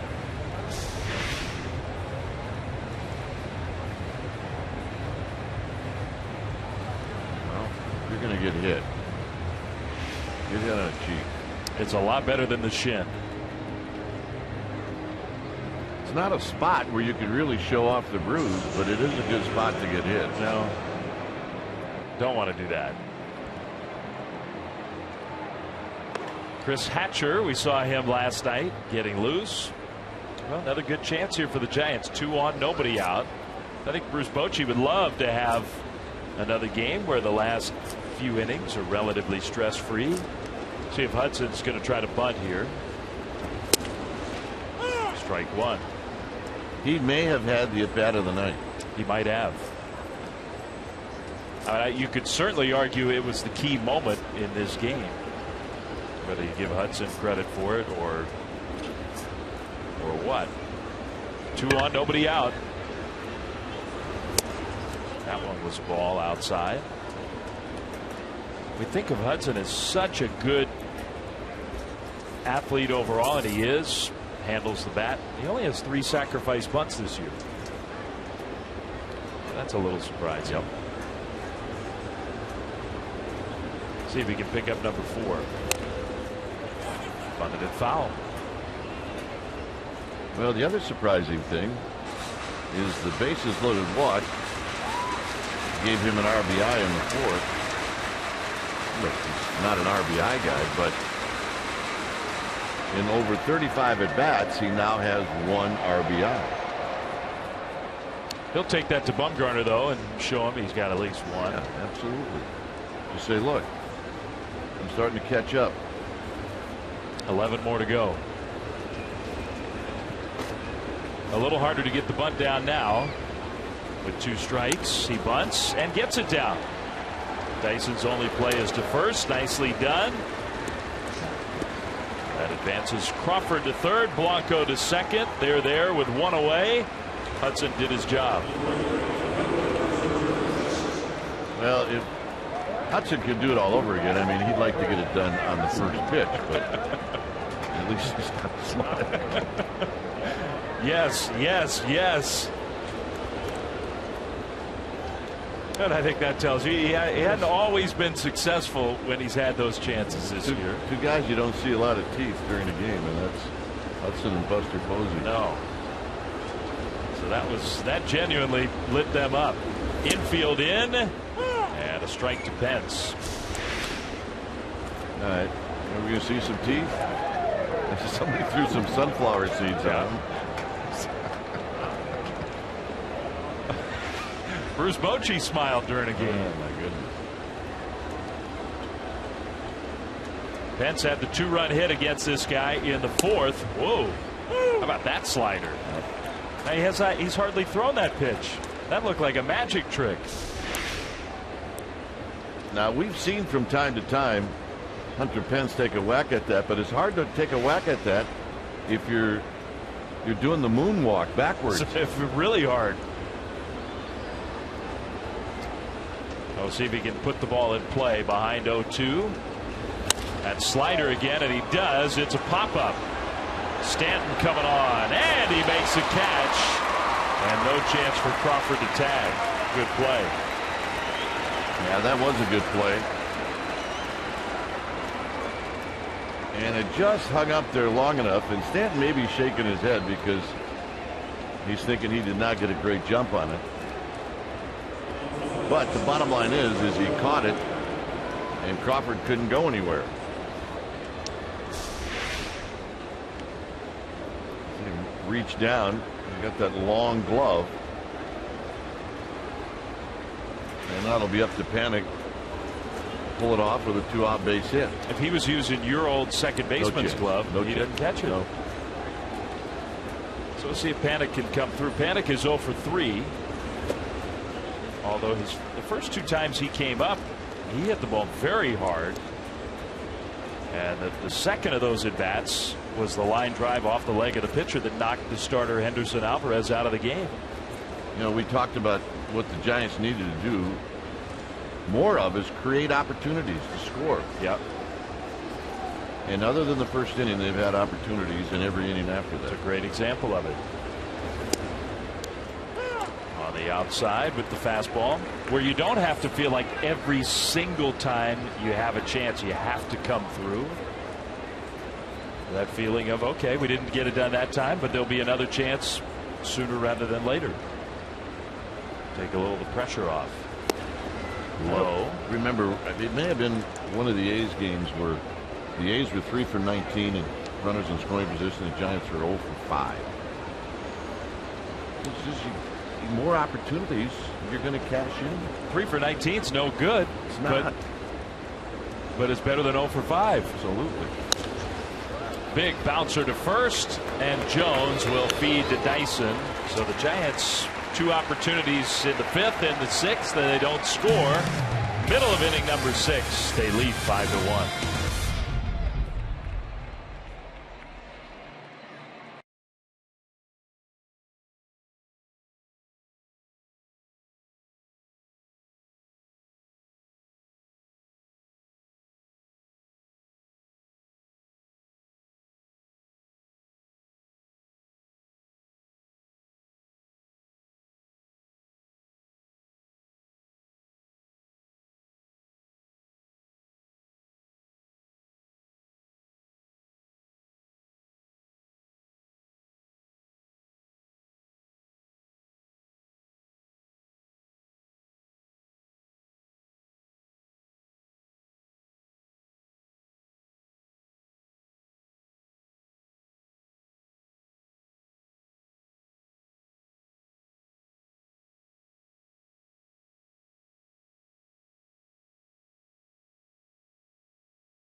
Sportsnet Bay Area is brought to you by Heffernan Insurance Brokers, offering business and personal insurance, employee benefits, and financial services. Visit us at hefins.com and by Xfinity, home of the most live sports. Here in South Florida, the Giants a 2-spot in the 2nd, a 3-spot in the 4th, and they lead 5-0. Tim Hudson, he's done a very nice job. He got a double play ball in the 1st, 2nd, and 3rd. And since the 3rd inning, nobody's reached first. Nobody. Saw that shot from outside the ballpark, those support beams that almost look like the monorail from Disneyland. That's for the tracks where the retractable roof moves back and forth. You're right. Donovan Solano, the pinch hitter for Dyson, goes 3 1/3 innings of relief. Solano. Hudson in a nice rhythm now. Outside, ball 1.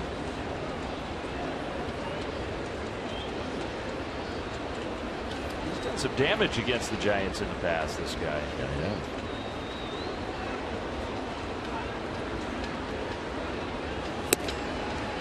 That one just missed.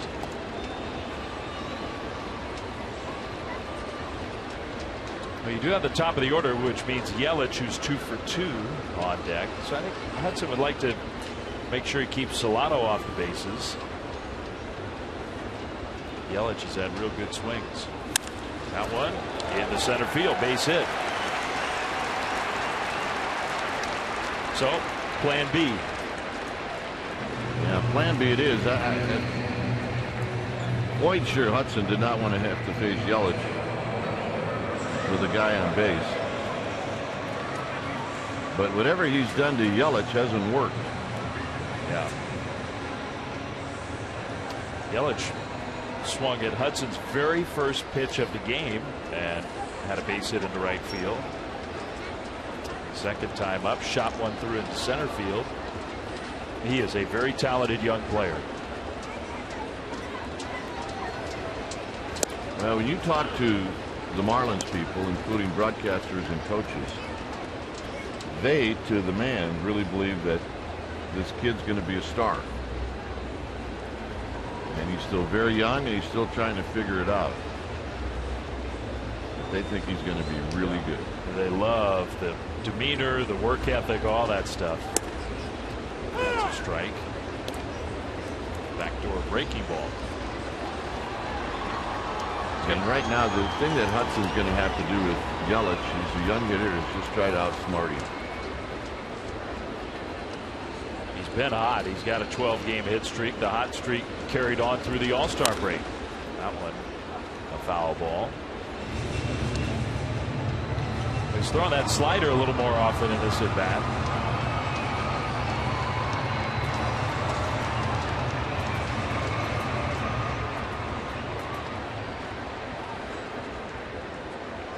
Marlins already have one young star, Giancarlo Stanton. They have a star on the mound who's hurt, Jose Fernandez.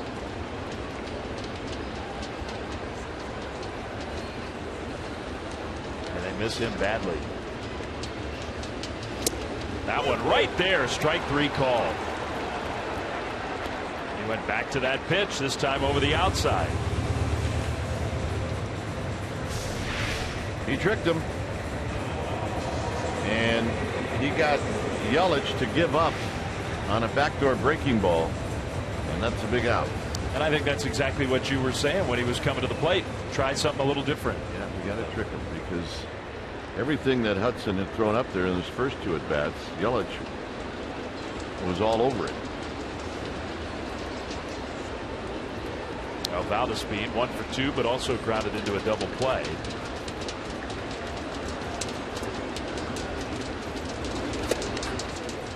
Fastball for ball one.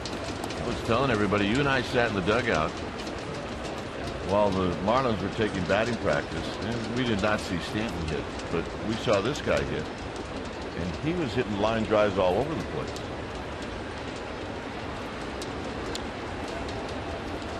He was. I mean, and we saw him with the Mets. Now, he had kind of a roller coaster ride, I think, with the Mets. Pops that one up. Pence and Panic. Who's going to get there? Pence, good effort, but he couldn't catch it. Foul ball. Now that is a great effort, just because of where Pence started out from, and also where Panic started out from.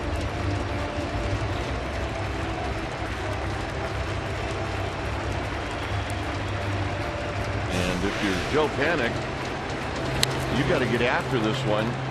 But you also have to realize that Hunter Pence has probably got a better shot at it, because he's coming in towards the ball, and that's how close he came to catching it. Yeah, that's a great effort.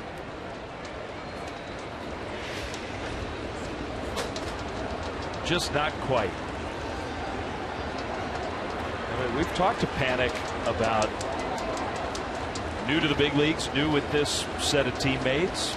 It's not always just the communication with the infielders. You also have to learn how the outfielders communicate with you on a ball like that.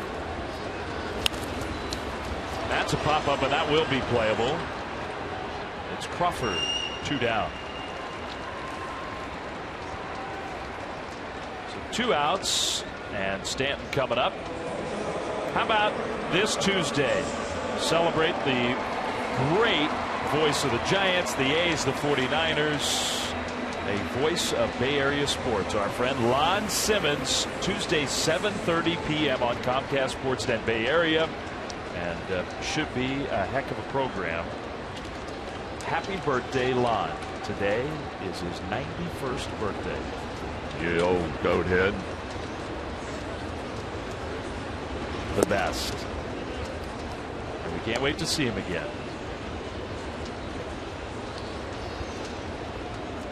Well, this is a spot where Hudson, he's got the 5-1 lead. It's the 6th inning, 2 outs. But you have to always be careful with this guy. And he's being careful. It's 2-0.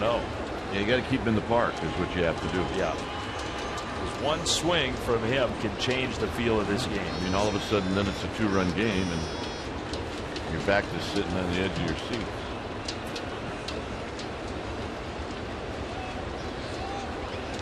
Don't lose the ball. Now that happens when you're already set on the slab there. That's a balk.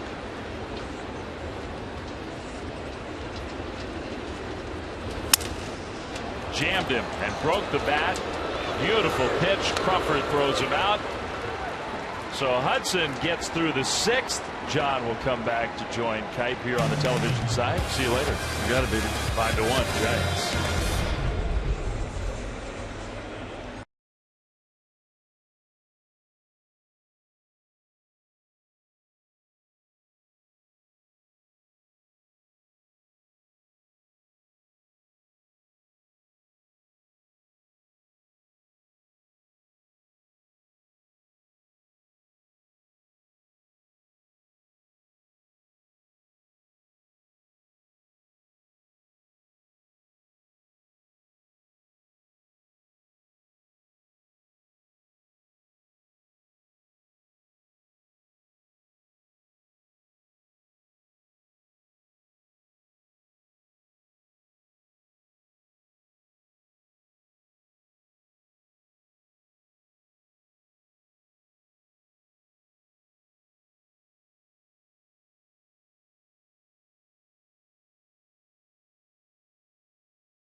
Summary brought to you by your local Toyota dealer. Hudson's been terrific. He's had 3 double play balls. Anderson Alvarez left. He got hit on the shin.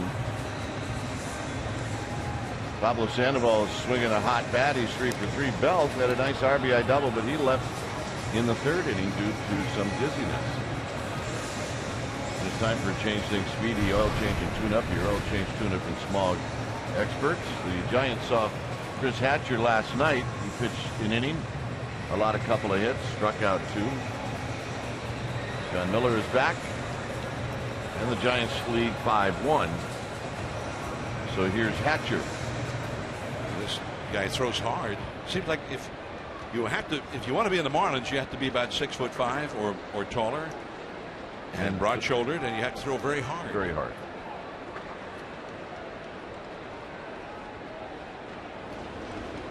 Here's Buster Posey, who takes down low. Buster's bounced out twice to McGee. Made a nice play to take a hit away from Posey in the 1st. And Buster Posey led off the 5th with a walk. Here he's got a mighty rip and a foul straight back, and it's 1 ball and 1 strike. Giants have created opportunities to score in every inning but the 1st. They've stranded 6 in this game.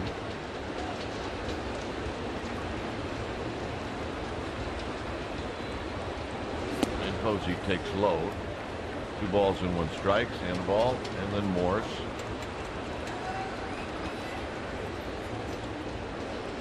Giants well aware that the Dodgers lost in St. Louis.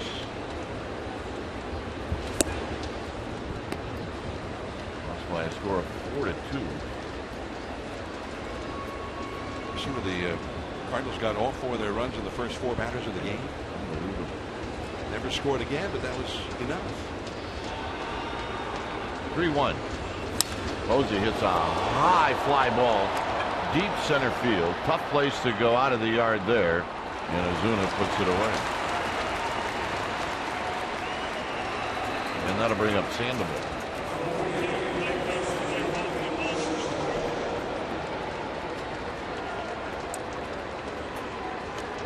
Sandoval is 3 for 3. He's got a double and 2 singles. He's scored twice.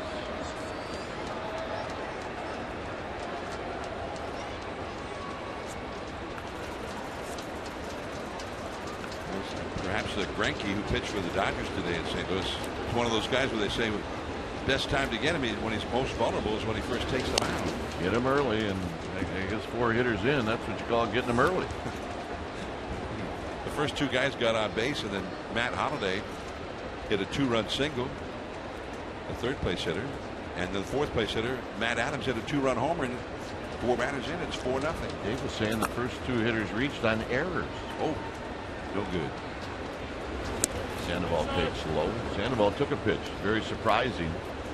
He has been in the swing mode. He's got 5 hits in the series. Hit a home run last night into the bullpen in right field. And he has got a vicious swing going right now. This is the high fastball that he hit out last night. And he got the barrel out in front. And he turned around a 95+ mile an hour fastball.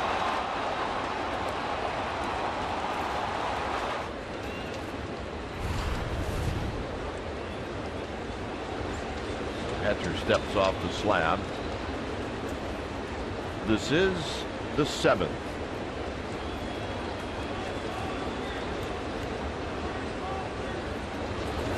Sandoval rolls this one to Garrett Jones. And for the first time tonight, the Pandas retired. And here's more. Well, Pablo, you look at his numbers at the All-Star break, and for Pablo Sandoval, not that great. Only a .272 average, .323 on base. But Giants fans know that he is a guy who I think the Giants fans would not be surprised if he hit .340 or something. Absolutely. From here on, they've seen him do it. They've seen him do it more than one time. And will he do that? I think he certainly hasn't said him to do it in the final year of his contract. And the Giants, they may need him to do it, and they know that he can do it. And Morris fouls the first pitch off of Saltalamacchia. He's bounced out twice, once into a double play, and he struck out. Even those first half numbers, pre-All-Star break numbers, not too bad when you remember what a painfully slow start he had. It seemed like he was 0 for 100. And truly, it was just miserable.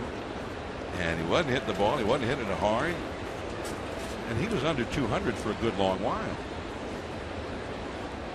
Lost a lot of weight in the offseason.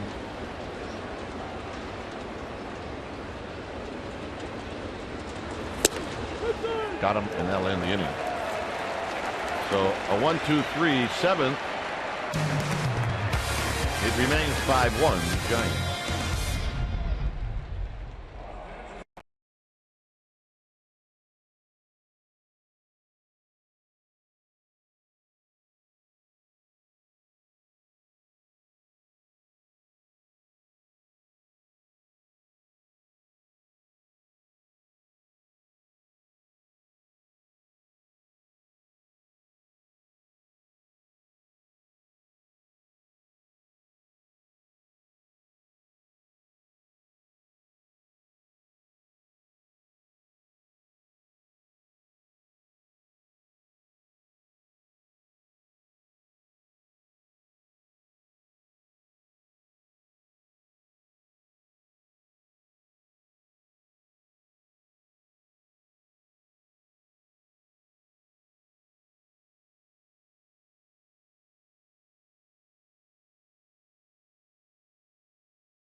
It's a 4-run lead for Tim Hudson and the Giants as we head to the bottom of the 7th inning.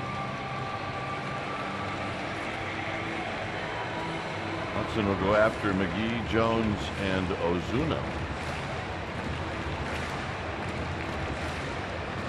Must be something in the uniform. Hudson just seems to have success against this franchise. He fouls it at the plate. And he hadn't had a start against this franchise since September of 2012. John mentioned it earlier. Kind of odd that all the games the Marlins and Braves would play since then that he would not start against them. The 0-1 pitch, here it is to McGee, and he wraps it sharply on the ground to Crawford. Plenty of time. 1 out. And that is the 13th out. It's recorded 19 outs. That's the 13th of them on ground balls. Look at those numbers in Miami, both here and when they played at the football stadium. He's 10-1 here in South Florida. Mid-September 2012, the last time he pitched here. And that was the first year of this ballpark. Here's Garrett Jones. And Jones takes low. They only have about, I think, 6 guys on the roster right now who've ever faced him before anywhere. And not all of them were in the lineup tonight. Just 3 or 4 of them in the lineup. 3 of them in the lineup.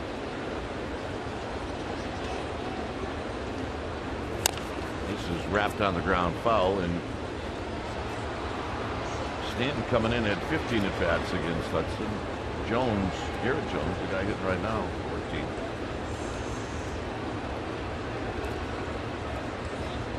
Giancarlo Stanton. Hudson's one of his worst nightmares. He's 3 for 18 now against Tim Hudson. Jones lifts one the other way. Colvin now jogging in, 2 outs. Not hit well to the outfield, and not many balls have been hit to the outfield against Hudson. And the next pitch for Hudson will be number 70. That's the 4th put out by a Giants outfielder in this game.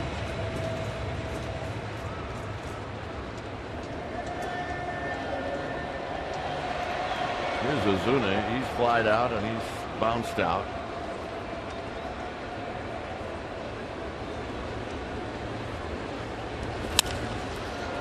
Is this into the gap? Can Pence get there? He cannot. And it's going to roll up against the wall. And Ozuna is going to make it to third. And that's a 2-out triple.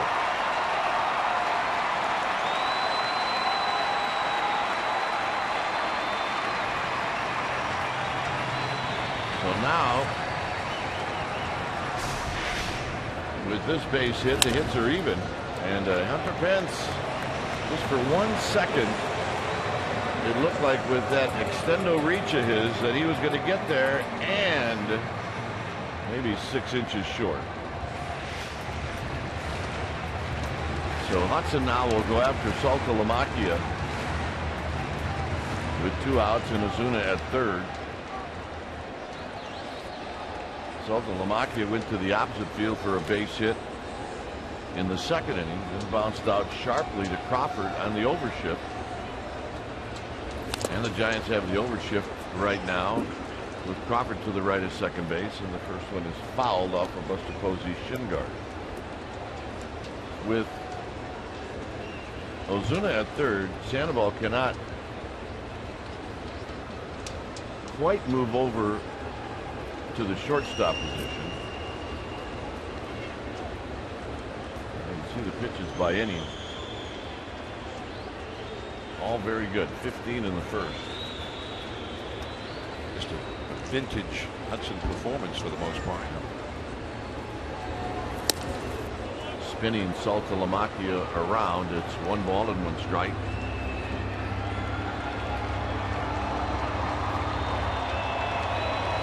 Even now, with as far as Pablo is away from third, it looks like Ozuna could get about a 35-foot lead if he wanted to. He could get quite a ways down the line. There's no doubt about it.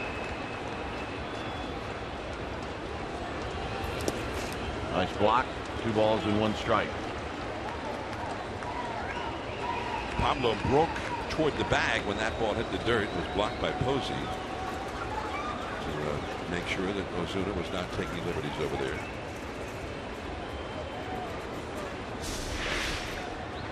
So you take a look at Pablo. See how far off the bag he is, and then he broke over toward third just in case. You're a runner at third. I guess you kind of rely on the coach to keep an eye on that third baseman for you. Absolutely. Swing. Gonna miss. 2-2. Saltalamacchia started out in the Braves organization, and he got into 47 games with Atlanta in 07. So it's likely that he probably caught Tim Hudson. Former teammates. 2-2. And a full count. He never batted against him until tonight.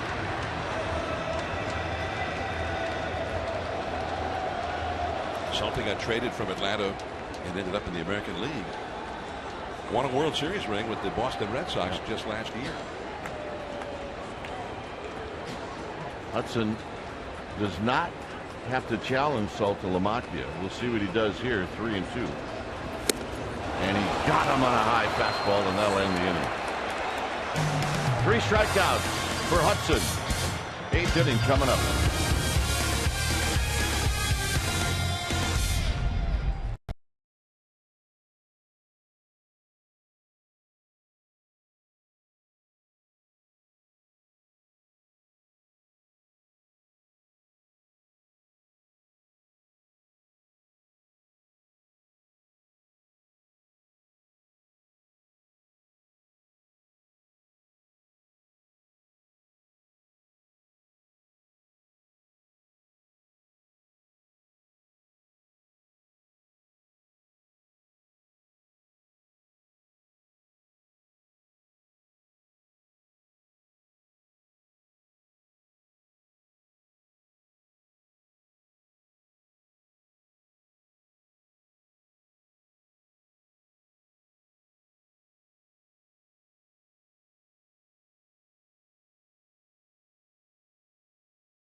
It happened at Candlestick in 1960, and the Giants shut out the Phillies 2-0. It was Juan Marichal who made his major league debut that day. He threw a 1-hitter. He only walked 1. Oh, and by the way, he struck out 12. The only hit was a pinch hit single by Clay Dalrymple with 2 outs in the 8th inning. Juan Marichal came that close to throwing a no-hitter in his major league debut. Unbelievable. There's your new pitcher. He's a lefty. He's Dan Jennings. He's got good numbers. The Giants saw Jennings pitch an inning last night. He threw 19 pitches, and he gave up a run, allowing a couple of hits. So Jennings, the lefty, taking on Tyler Colvin, with the Giants on top 5-1. All right. Jennings was the guy who came in right after Eovaldi got knocked out in the 5th inning of that game.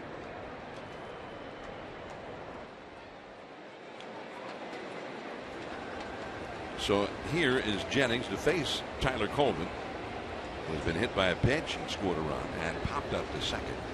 Lefty versus lefty. In fact, 3 lefties in a row due up here for the Giants: Colvin, Crawford, and Blanco. big sweeping slider misses for ball one. That game, Juan Marichal is his first in the big leagues with Clay Dalrymple breaking up the possible no-hitter with 2 out of the 8th.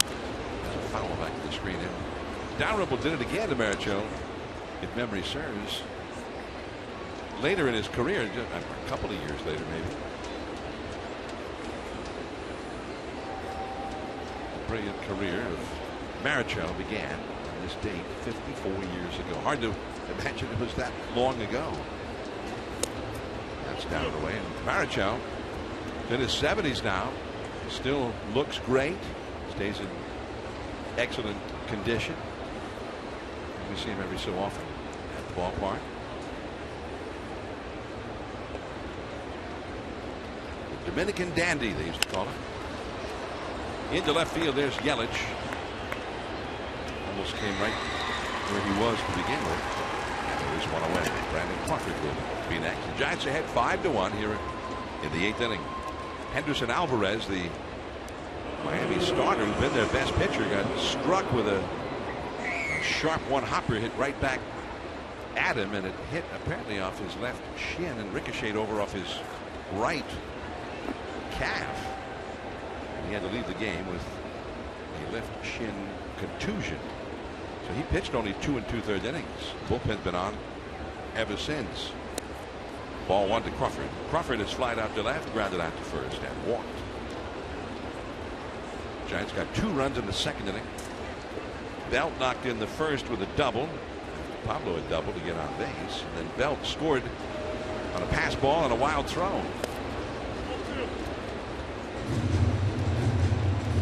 2-0 now to Brandon Crawford. The Giants got 3 runs in the 4th. 1 came on a bases loaded walk to Tim Hudson, his first RBI as a Giant, and then a 2-out bases loaded single by Hunter Pence that made it 5-1.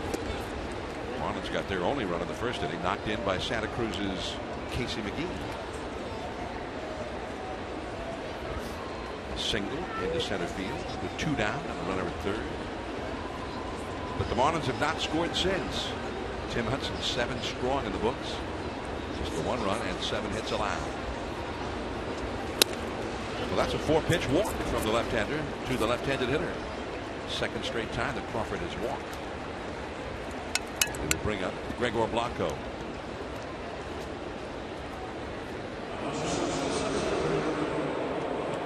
Since this new ballpark has opened here in Miami, it seems like the Marlins have played better in San Francisco against the Giants than they've played here in their new home ballpark. The Giants have had their best success against the Marlins here.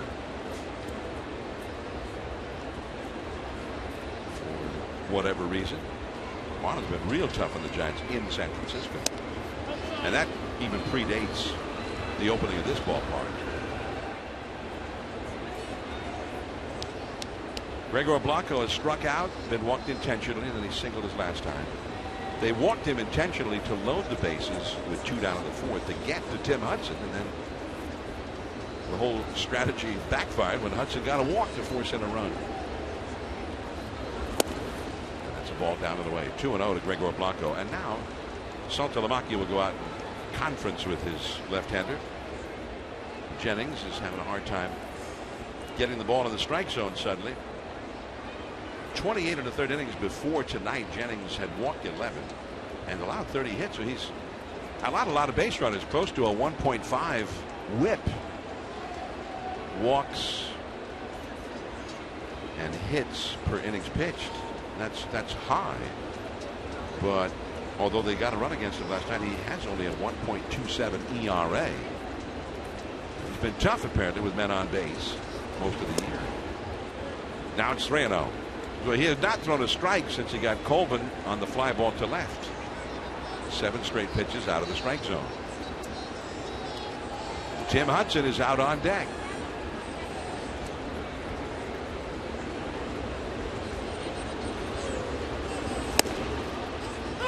Blanco backing out of there, and that pitch into a strike. It's 3-1. Cleveland leads Detroit over in the American League 2-1 last of the 6th inning. That's the 2nd game of a doubleheader at Comerica Park. Cleveland won the first game 6-2. Back out of play. 3-2 now to Gregor Blanco. Cleveland with a chance to do some damage head to head with the Tigers, and they're doing it. They also won last night here. Got to make it 3 in a row with another game tomorrow. 5.5 back of the Tigers in the American League Central Division as that game's being played. There goes Crawford, and a base hit out of the reach of McGee, and Crawford keeps on running, and he'll go to third. Yelich fielded that ball in shallow left. So Bruce Bochy sent Brandon Crawford, little hit run action there, or as Bochy likes to say, more of a run and a hit.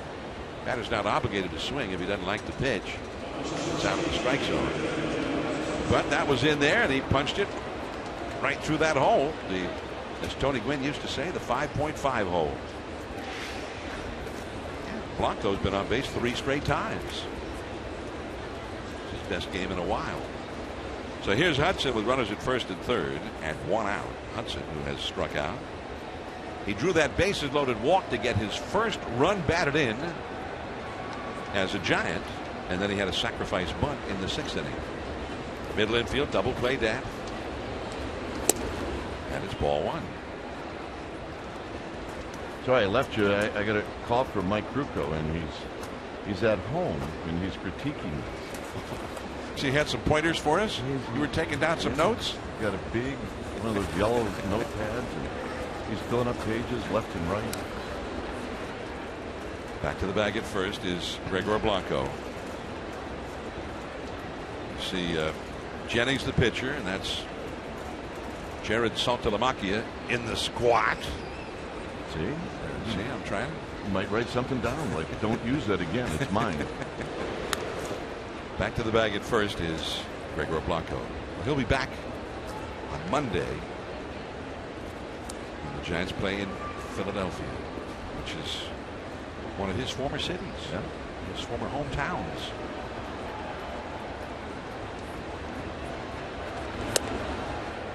Well, Hudson's doing this very well. He came up there with the bases loaded in the 4th inning and drew a walk to force in a run.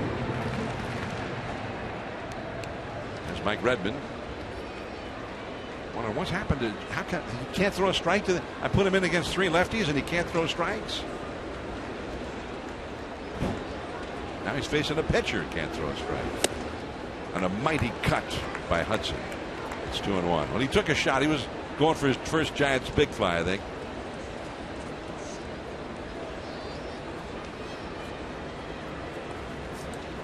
Well, Hudson quite often pitches like he's still a young guy.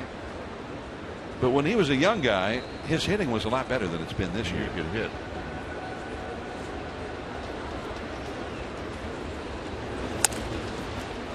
Well, this should be 2. There's 1, and Echeverria doubles him up, and the inning is over. Giants lead 5-1. Echeverria coming up against Hudson, last of the 8th.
Back on Friday night, and it's an Orange Friday, 7:15 start.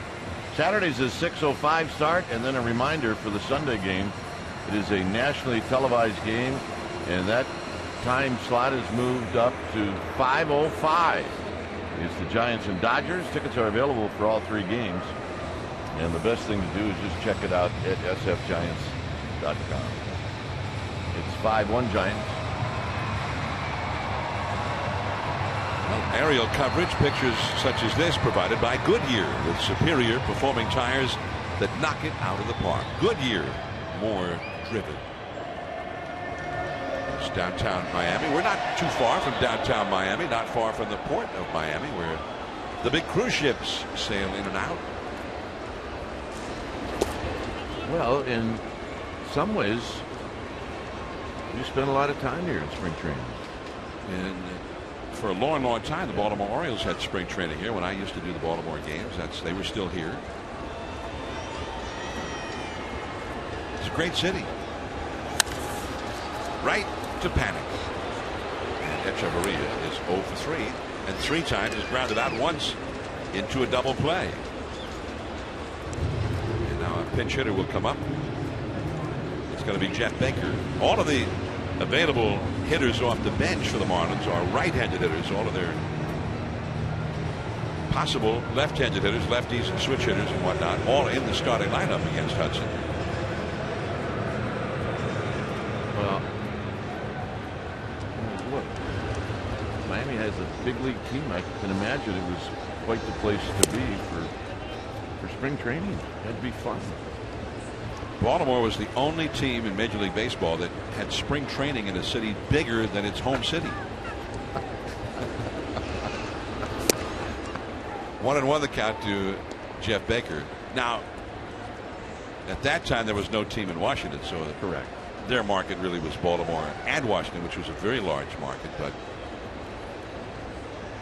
and nobody paid any attention to them here. Over the middle, and Paddock just off his glove. You can see how quickly that ball shot across this very fast infield. Paddock moving to his right. He took a big old hop as he made the dive for it. Pounded off the hard clay right out in front of home plate. Well, Paddock, I don't believe was going to throw out Baker anyway, but it was a nice effort. But if you get some top spin, then that third hop that you're talking about is just going to shoot past those infielders. But it might have been fun to see if Paddock could throw him out. Well, Bruce Bochy's heading out to the mound now. Tim Hudson has only thrown about 80 pitches in the game. The Giants have Jeremy Affeldt warming up in the bullpen. Bochy did say after the game last night that as he's looking back into the dugout now. Oh, I see. He wants to know, is our guy ready in the bullpen yet? And Mark Gardner, who's acting as the pitching coach now with Dave Righetti out of action, must have been on the phone to the bullpen. Anyway, apparently he was ready, so Affeldt will be brought in. Well, it's time for a change. Things speedy. Oil change and tune-up. Your oil change tune-up and small experts. We'll be back.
Postgame Live is going to start at 9:30 back in the Bay Area, and we'll have the game for you at the top of the hour at 10. And you can see it right here on Comcast Sportsnet Bay Area. It will be the final game of this 3-game series, and then the Giants will head to Philadelphia for 4, and then home for the Dodgers and the Pirates before they head out for a 10-game road trip. Tim Lincecum on the mound tomorrow against lefty Brad Hand. So Affeldt in with the 2 left-handed hitters due up. Yelich followed by Valdespin, a runner at first and 1 out. Bruce Bochy did talk about why he took Bumgarner out after 6 innings last night, and it was pretty much as we surmised at the time that, hey, he pitched 2 straight days. He had less rest than any of the other starting pitchers after the All-Star break. He worked on his normal day, and he also had some guys who had not been pitching that he was hoping to get into the game. Got Petit, Lopez, Gutierrez, and Machi all into that game. Now he gets Affeldt in to his first game in several days, and there's ball 1 to Yelich, who's had 2 hits, 3 at bats. Also, the Giants bullpen is busy as Tim Hudson talks it over with Madison Bumgarner. Sergio Romo, the right-hander, getting ready in the bullpen. Foul ball, and it's 1 ball and 1 strike.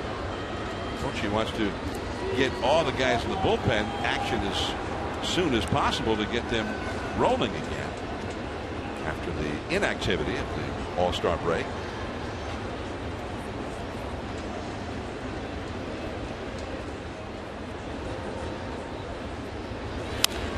Fouled back to the backstops.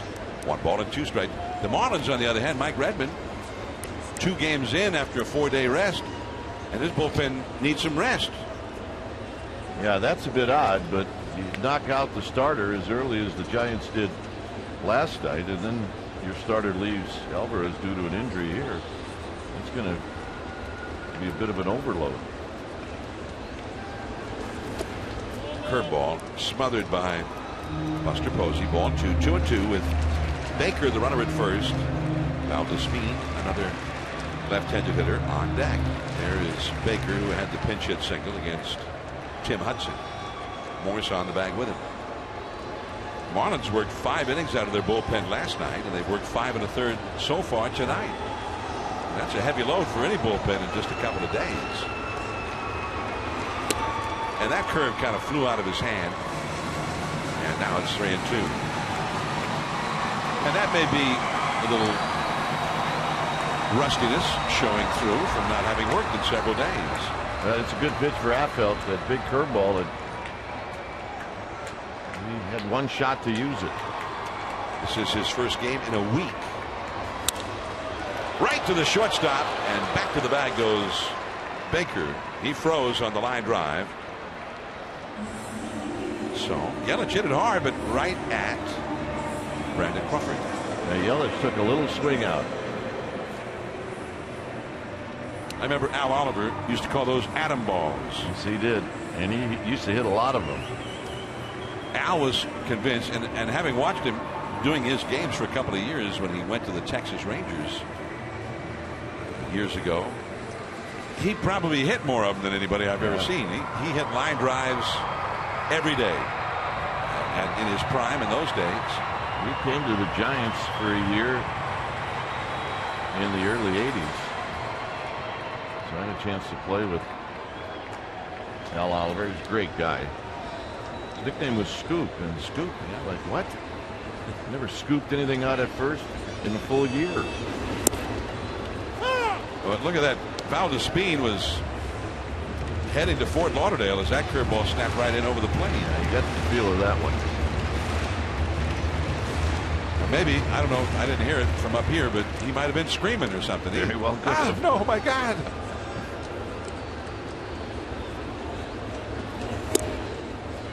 And he checked his swing, a low fastball for a strike, and it's 0-2. He's been in New Orleans, had a .374 on base average for New Orleans after a couple of years with the Mets. 2 years ago, he was really an excellent pinch hitter and a guy who could play different positions.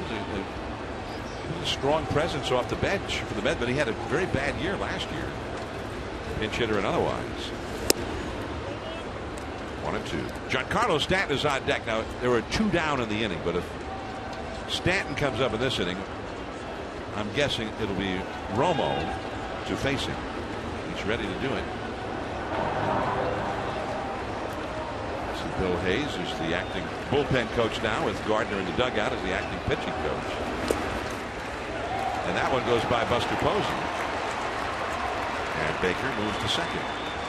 That one made it back to the aquarium.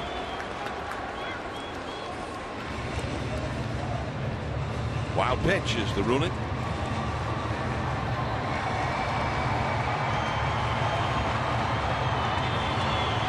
Two balls, 2 strikes to Valdez-Speed. The Dodgers lost today in St. Louis 4-2. Giants and Dodgers began the day in a virtual tie for first.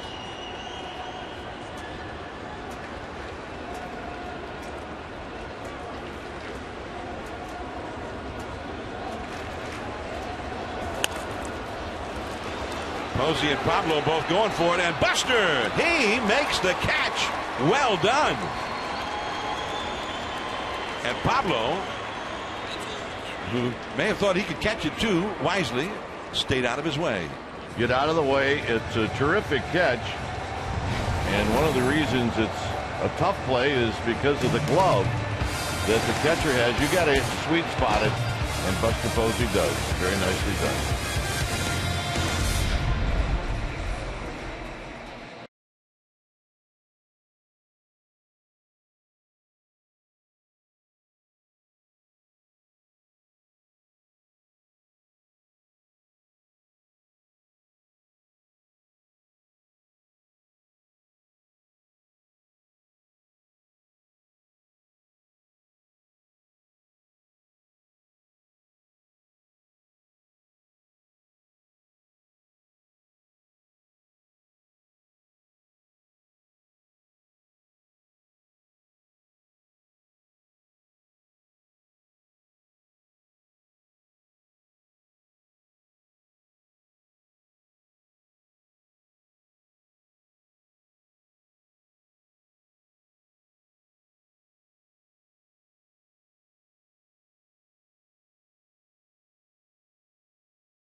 Here's our Honda player of the game, and we're going to give it to the guy that started the game, and he went 7 in a third. We're going to give it to Tim Hudson, and he got in a little bit of trouble in the first, but got a big double play ball. He also got one in the second, and he got another one in the third. He scatters 8 hits in the game, and Tim Hudson was fabulous. 1 earned run, no walks, 3 strikeouts. Tim Hudson, our Honda player of the game. It was his 9th start this year where he did not issue a single walk. So the new pitcher, by the way, is A.J. Ramos as he throws to Pence, and he throws a strike. Pence has 2 hits, 2 RBIs. Panic, and then Posey. And Pence is going to lift this one out to Yelich in left field, and he'll put it away. 1 out.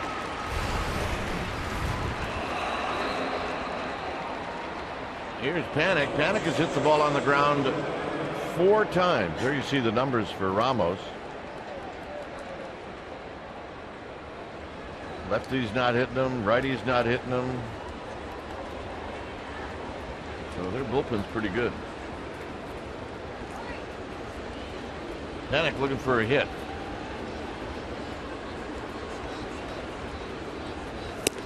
And he takes a strike.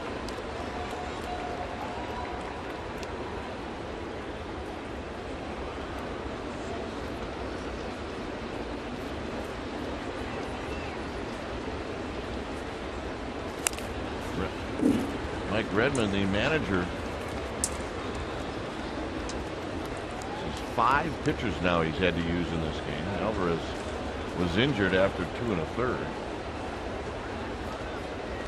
He's going to hand the ball to his starter tomorrow, Brad Hand, and he's going to have to sit down and have a little talk with Brad Hand.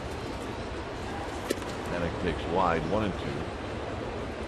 And the conversation is going to go something like this. I need you to pitch a while. Like into the 6th or 7th. Panik, first ball tonight in the air to Yelich. 2 outs. And here's Buster Posey. When this inning's over, they'll have pitched 11 1/3 innings out of the bullpen in 2 days. Yeah. It's a rough way to start the second half. Jennings and Hatcher are the only 2 who've had to go consecutive days. So. But what you just cannot have happen is another guy get knocked out early in that game. Very early. He's an off-speed pitch, and it's 0-1. Here's Benjamin Bratt.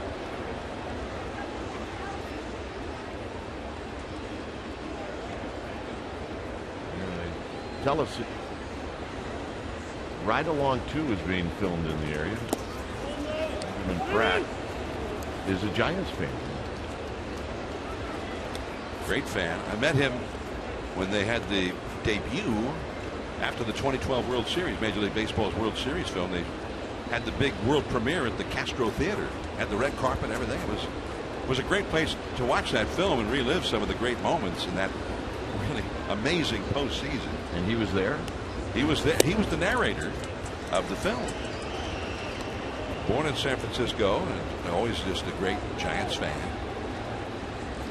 I remember he used to be in one of those New York cop shows in New York, one of those Law and Order or whatever. Yeah.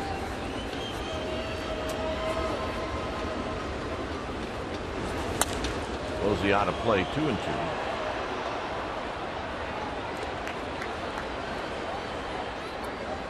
But he was there and his wife was there, and beautiful people, and he did a great job narrating the film, and he did it. He said it wasn't a big money maker for him, but the Giants won the World Series. He was thrilled to be any kind of a part of it. Posey pops this one up, and that's going to be out of play.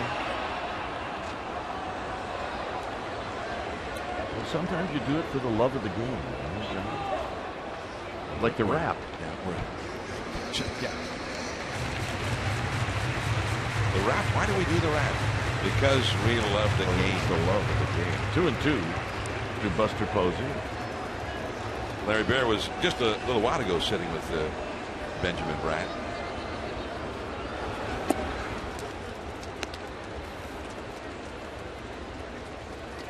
By the way, if you've never seen that film, if you haven't seen it yet, you got good reviews. Do yourself a favor and go see it, because there are a lot of little things that went on that were never seen on television or even at the ballpark if you were there, that they had access to behind the scenes. Posey on the ground to the shortstop Echeverria, and that's going to end the inning. Benjamin Pratt hoping that the Giants can come up with 3 outs here in the bottom of the 9th.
Internet Central.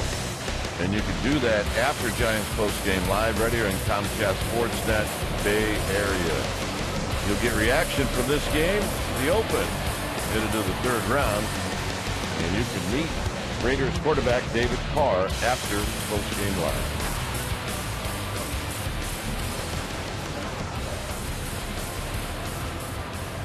Giants with a 5-1 lead here in the ninth as Sergio Romo comes in.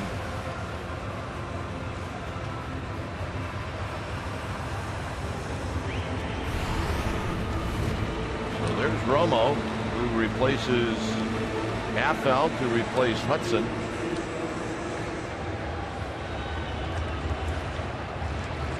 And Giancarlo Stanton is going to face Romo. He's faced him 3 times. He's 0 for 3 with a walk and a couple of strikeouts.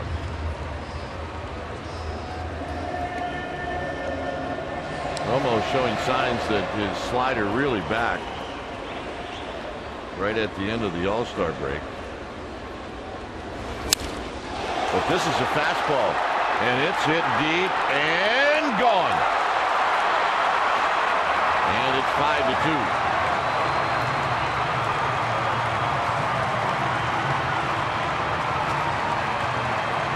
First hit in the game for Stanton, and it's his 23rd of the season.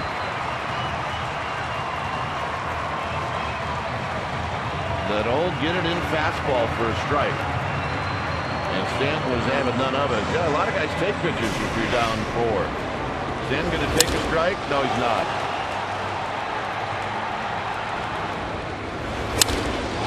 The ball did. Let's suppose he wanted it a little bit more towards the outer half of the play. You can see it leaked in.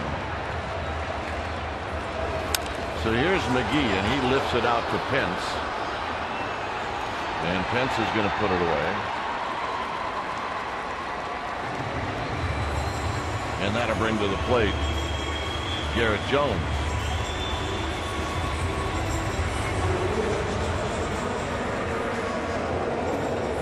And that home run, he does take the lead. Anthony Rizzo is second. Tulowitzki third. Tulowitzki left the Pirates game injured. Here's Jones, left-handed hitter, and he takes a high fastball, 1-0.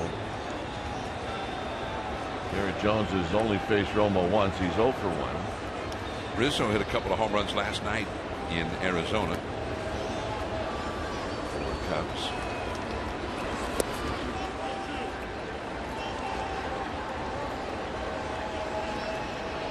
Well, Giancarlo Stanton's homered in each of these first 2 games, and yet the Giants with a 9-1 win last night, leading 5-2 tonight. Santiago Casillas getting up in the bullpen now, just in case. It is now a 3-run lead for the Giants as Jones fouls it back. 2 balls and 1 strike. By the way, Stanton, that's his 140th career home run. And he is 4th on the Marlins all-time list. You know who the leader is for the Marlins in their history? Miguel Cabrera. Dan Uggla. Roll foul. It's 2-2. Who's about to become a player without a team. Well, he's designated for assignment by Atlanta. He had a very bad year last year, and just a horrible first half this year. He's just been sitting. They haven't played him for a while. Hitting 162. And that's foul. Hit hard. Nice play by Lefty down the right field line.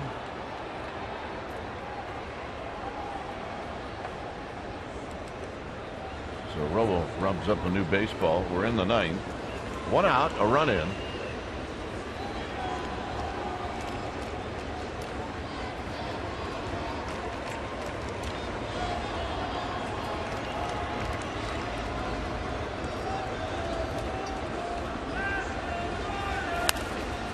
Play. Well, he's throwing a lot of fastballs, isn't he? Well, it really is.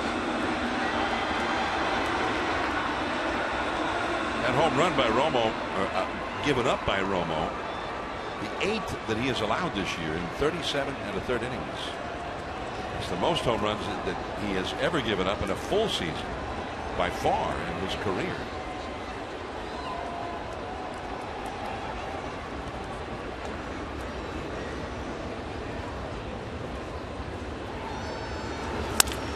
And it's right back to where it came from.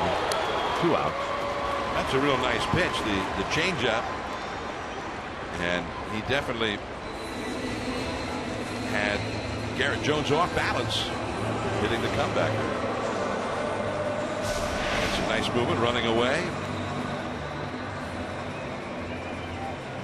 So that could hardly have worked better. Yeah, there was a time, John, he didn't have that.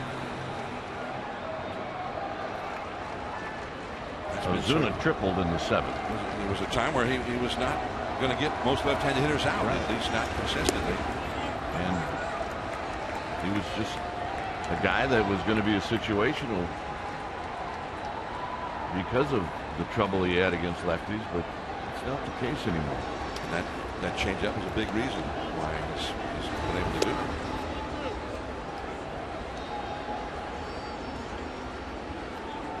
Ozuna has faced Romo twice. He's 0 for 2, and both times he struck out. Arias is at third.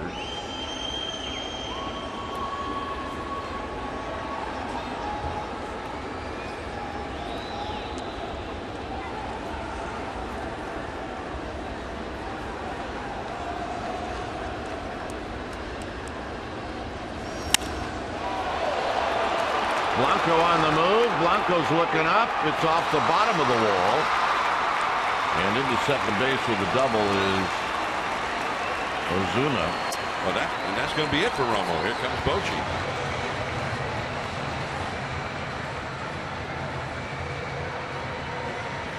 So that's pretty long ways out there, and Ozuna hit it well. He's having a good year. Well, truly, that's a home run in a lot of ballparks. Absolutely. So when it's time for a change, think Speedy. Oil change and tune-up, your oil change tune-up and smog experts. We'll be back.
Outs here in the 9th, and there you see Santiago Casilla coming in. A save situation for Casilla.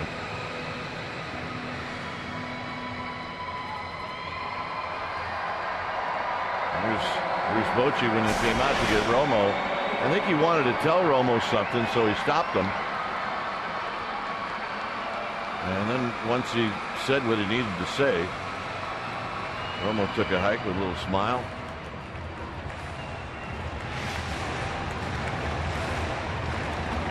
So here's Saltalamacchia.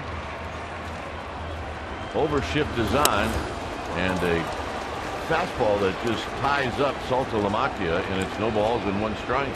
94 miles an hour. And in on it.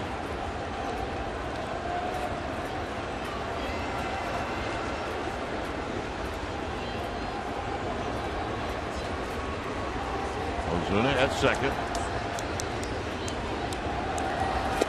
And that's off the glove of Buster Posey.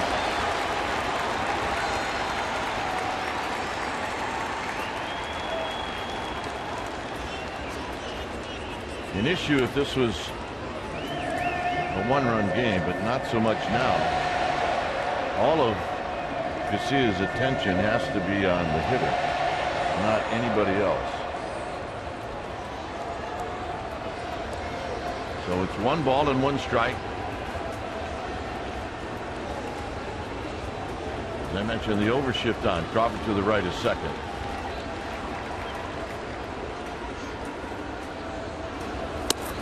And the pitch is high, 2-1. The tying run is in the on-deck circle.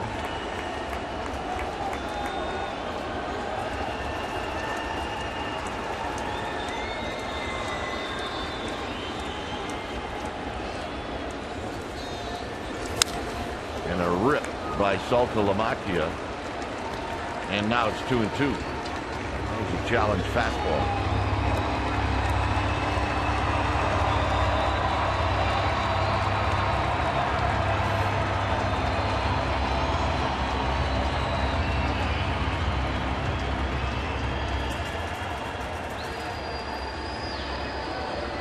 Two balls, 2 strikes. And now we go to a full count.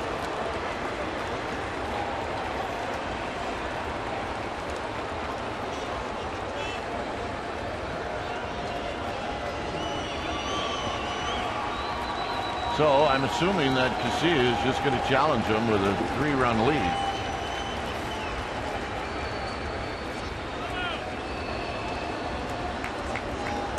Saltalamacchia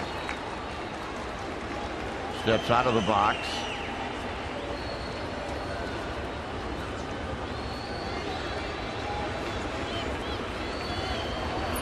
And that's out of play, so we'll do it again.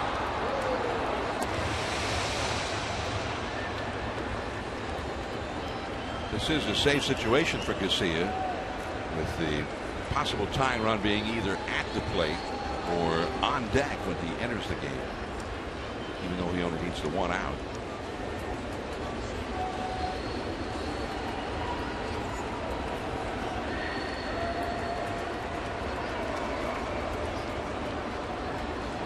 Three and 2.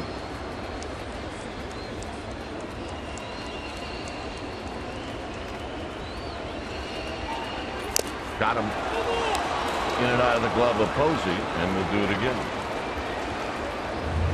Just barely got a piece of that one to stay alive. Went right at him. Check the location.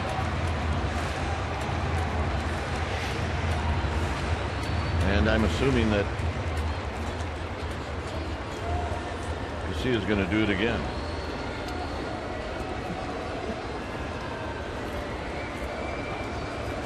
Salty's had a hard time catching up to that fastball so far. And that's a base hit. So it's 5-3. Saltalamacchia did get a good pitch. We figured he would. He took advantage of it. And here's the shortstop, Echeverria. Well, this one, I think that was a cutter, and I don't know how much action it had on it. Only 90 miles an hour, and he'd blown a couple of 94, 95 mile an hour fastballs right by him. But that one, Salty was right on. He may not have had the kind of action on it he was hoping either. So I think he was hoping not to have to face the possible tying run, but here it is. Popped up, and it's going to be out of play. About 4 rows back, and it's 0-1. Both of the runs in this inning charged to Sergio Romo's record.